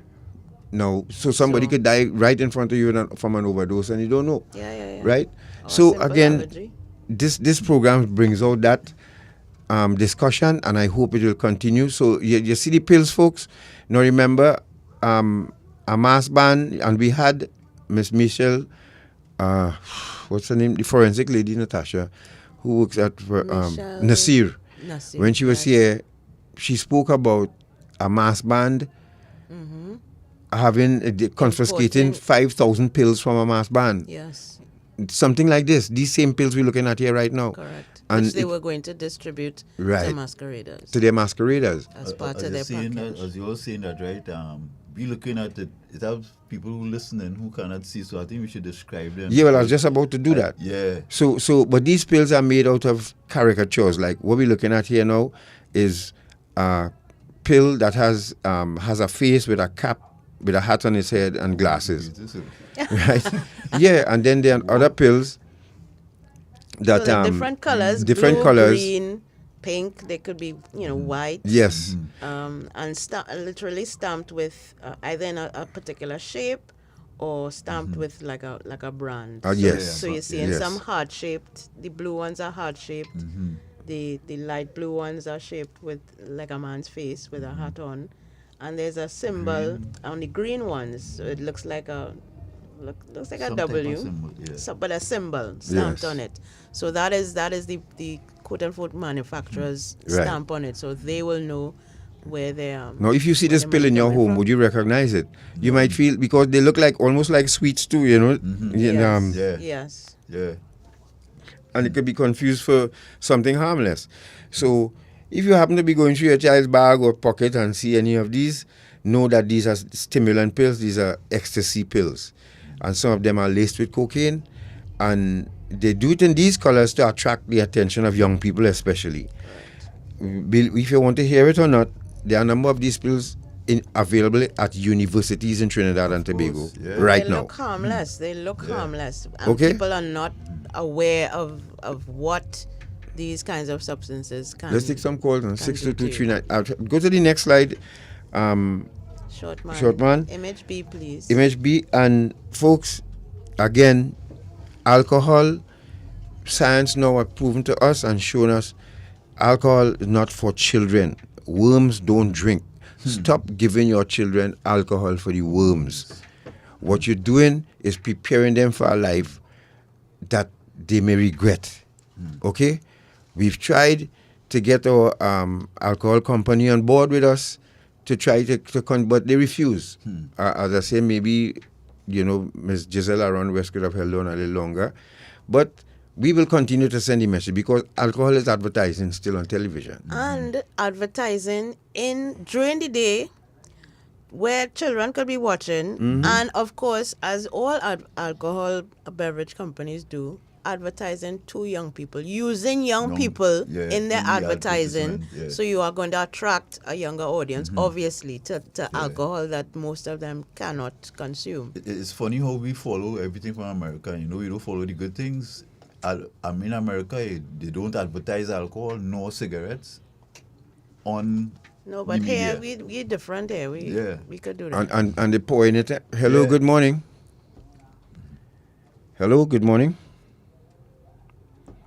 All right, Gary needs to. Hello, good morning. Hello. All right. Guy, what's happening there?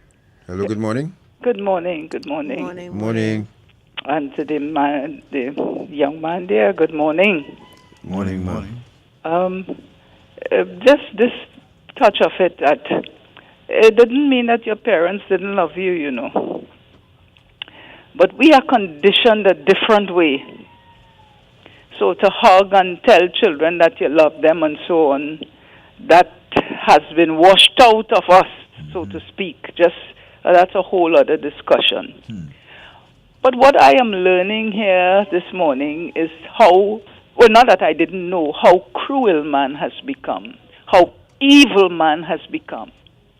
You making things laced with drugs to give to children, and you're selling it. Yes. You're making a bottle that could cork back, knowing that somebody would open the bottle to put in something. That's not. What is that? What's happening with us? I don't know, ma'am. I don't know. I am amazed to even hear this. It's about money. It boils down to money. Man has become very evil. You could reseal a bottle. And I have noticed, I'm noticing too, at the hospitals and so on, there's a sort of treatment meted out to certain people that is callous and inhumane. The woman lost her twins, an African woman, lost her beautiful twins. This young man there was left with the grammar zone. Yeah. I mean, Madness. you understand? And that is meted out to a certain part of this society. You understand what I'm saying? Yeah. We don't want to admit it, and you can't say anything about it, but it's truth. Yeah. Because I would like to know, was that doctor drug tested at all? Because that behavior that lady described, that man had to be on some substance. I can understand a doctor. The substance he's on is hate. Boy, The substance he is on is hate. And little do he know that it's going to destroy him. That woman lose her twins, you know what is the repercussions for that? Yeah. But we just blood have on his hands. Wanna move on and to forget see about it. how evil man is becoming with the things that they are doing. And be strong. But I didn't hear, I always, just like you, I was curious to know how you survived Gramophone, because they say once you take it, that's it. That's it. It's a miracle we have in the studio here, man, because apparently, God has him here for a reason, and he needs to find that out real fast. Yes.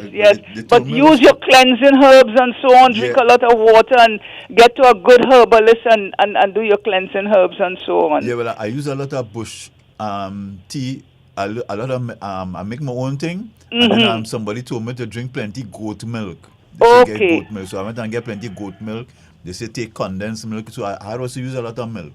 Well, I don't know about the condensed milk, but anyways, whatever people who know would tell you, you keep doing it, and you'd be all right. Give thanks and praise. Thank you are a very strong individual. Yes. Thank you. Thank you very much. Hello, good morning.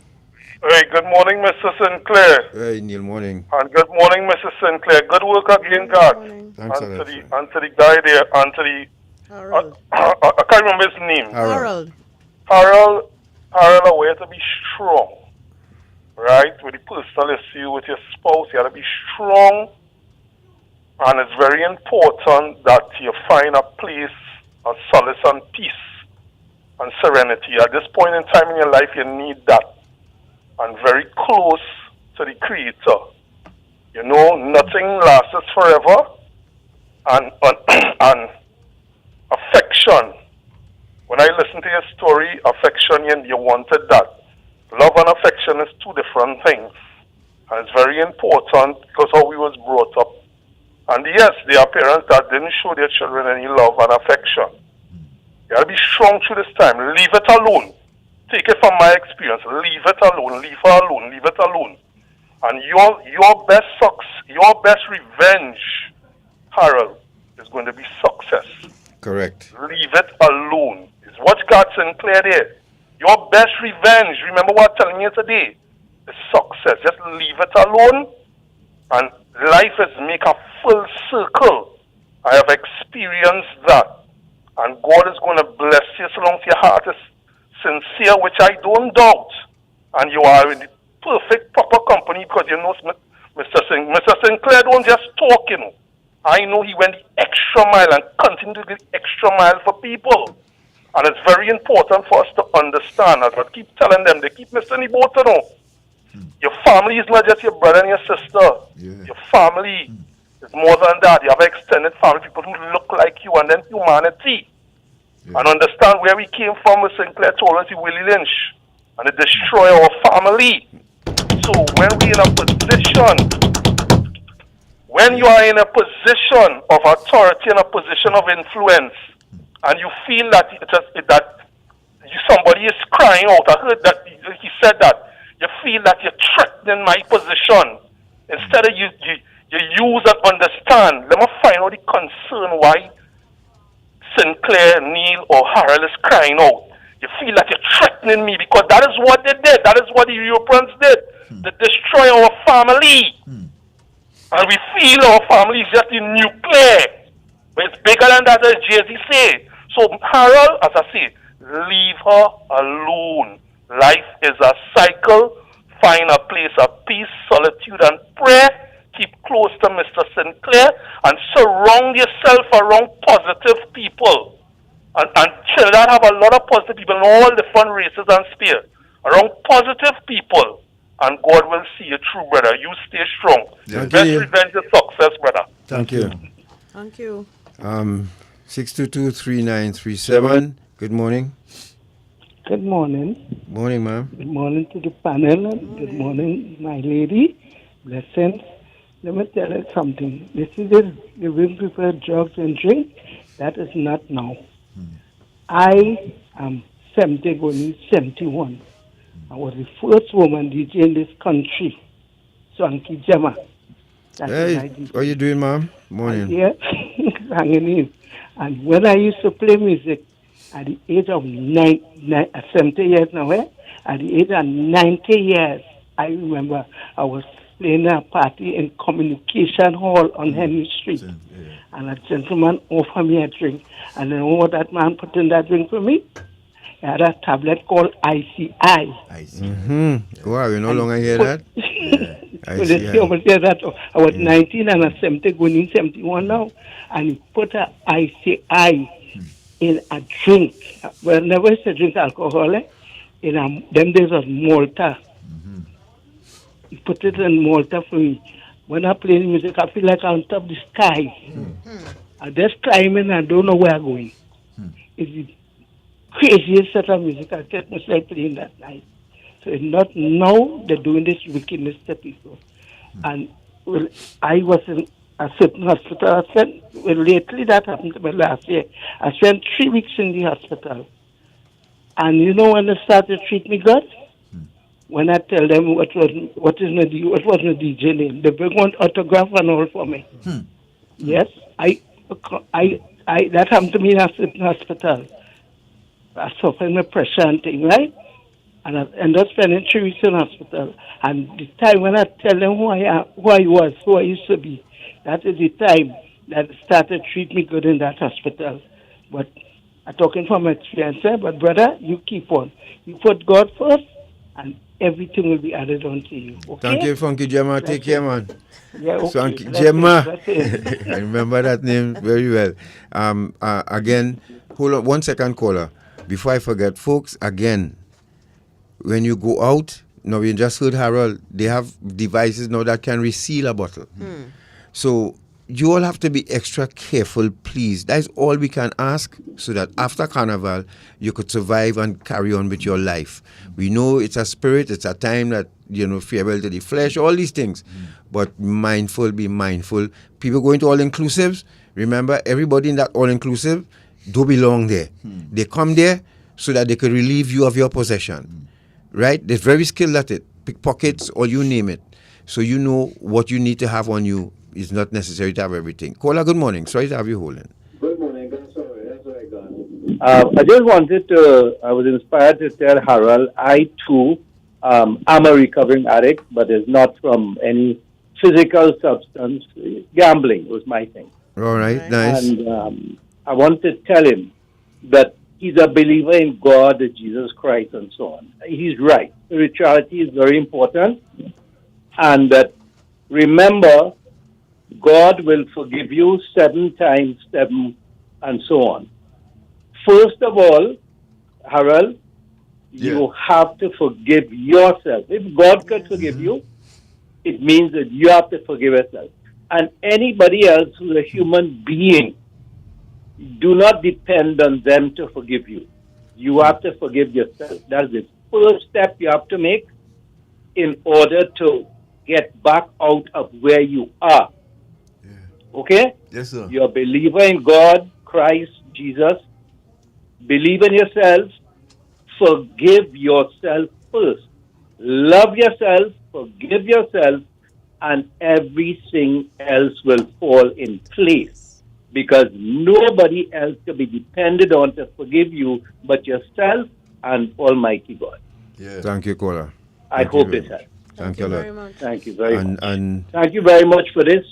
I'm happy with all that he has expressed that he's gone through. Yes. It is very more or less reassuring for me too.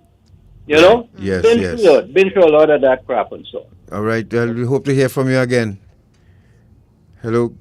I am to your finger. Hello, good morning. Morning. Hello, morning. We're taking some calls for Harold. Hello. Hey, God. Morning. Morning to you and the guests there. Morning. I didn't call to comment, but when I hear that Mr. talk, that is song advice. You have to start with yourself first, right? As my brother always told me, anything you start, as an individual, you're supposed to be able to stop. So you have to start with yourself and pray to God. But God, I want to hear your song. Days of Our Life. That's what I call for. You have a carnival. I'm looking for you in the big yard. Right. I ain't care about nobody. I want to hear your song. All right, partner. We'll play that before.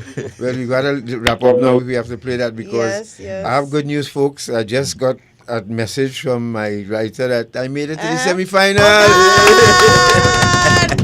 Skinner Park, here we come. Skinner Park, here we come. Aye. And folks, you know, and I'm glad this happened because I was telling some guys in a rehab why you keep going back? Why you keep going back? I said, well, if I stop, I'll be a quitter. Even Natasha tell me that. To be but honest. if I stop, I'll be a quitter.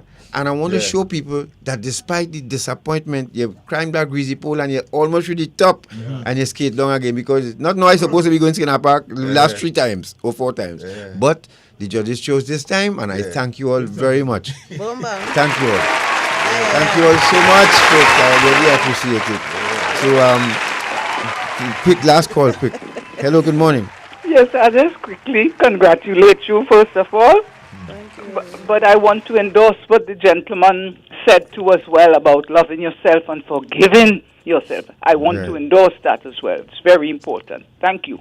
All right. Well, caller, if for the caller who called just now, right? If we didn't get time to play it because you won't hear the whole thing because we're just a few minutes from news, just go on the YouTube channel. I just type in God Sinclair, Days of Our Lives, and you'll find it on YouTube, and you will take your time, or go to Classic Russo, 10th performance from Wednesday the 1st on WAC radio station page, and you can scroll along to number 11. You will see Natasha first come out on the stage with a clapperboard saying, Days of Our Lives, take one. I reach on the stage. So Harold, this is a lesson for you too. That have been trying so long to get that momentum going with the calypso. Because I love my calypso. I remember writing to my mother from prison, and I'm gonna share that letter with you all. That is when I make it to the march. I will come and share that letter with you all. But when I wrote my mother from prison and said, Mommy, you see calypso, don't vex me. I really want to be a calypso dancer. I have that letter still. I was shocked to hear you come back out again. Yeah. Well, my mother probably smiling from ear to ear right now. Stella, look here, boy. You're going to the park. And I'm glad I get to the prison the park. Hello, good boy. We under siege, tears of the sun. Some deceased, some released, and some horror. Be acting a movie, let the credits roll. All who do act properly, they'll both take your soul. Everybody have a task, man in the iron mask, black box or love story. You control your cinematography. The have and the have-nots in the same pot, even Bruce Almighty. This Terminator took a toll on that Trinity. Nothing elaborate.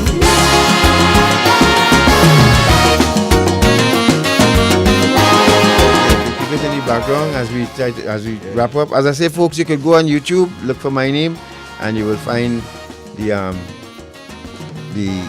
Days of Our Lives video. It's 74 movies. The names of 74 movies are put together, and just to form a calypso called Days of Our Lives. So just like Harold ran down the soap operas here this morning, well, right. So GB take, same principles, 74 movies and put them together. 74 movies, that's what people don't understand. It's movies the man take. He took and put them together and form 4 verses of a calypso, called Days of Our Lives. You're watching me, I open, play the music. I don't know, anyway. Thank you, Storm and Tom. For listening and playing our music, thank you very much. And whoever else plays it, Harold, final word. Well, my final words will be, I believe I would like to get back into the field, working in that field again, helping people. I want to get back into that. I believe that will help me distract me and keep me focused. Right. Yeah. Well, maybe I could take you with me too. You know, when we're going around to, you know, yes, that I can, you know, you can go with me and share your story too as well. I see Bernie shared what Bernie's writing so fine. But you will hear it. I'm sure they will put it in the news. The 40 finalists for Skinner Park. So, folks, I want to thank you all very much for joining us this morning, giving Harold those words of comfort and support. Harold, we want to ask you to stay strong. There's no challenge that, you know, and I'm glad you're feeling relief too. That this is what defrosting is all about. People don't know it's venting, you know, and cleansing, and we happy that you came here to do it, and we continue to support you. You know that we always there for you. All right, Kyle Saunders, thank you for joining us. Can we hear some strains of Days of Our Yes, Lives? as we go out, Days of Our Lives. Gary, thank you very much, folks. In position number whatever. Hopefully it's not one. No, I guess tomorrow. No, they will do that tomorrow. Please go. Go for numbers. And he's going on his own. Yes. Yeah. Yes, I ain't letting you go by that. That's simple number one. I ain't letting you. Right, news up next with Kyle Saunders, folks. Have a great week. Be safe. People saying deja vu is every 100 years is true. It's like Back to the Future on a global scale.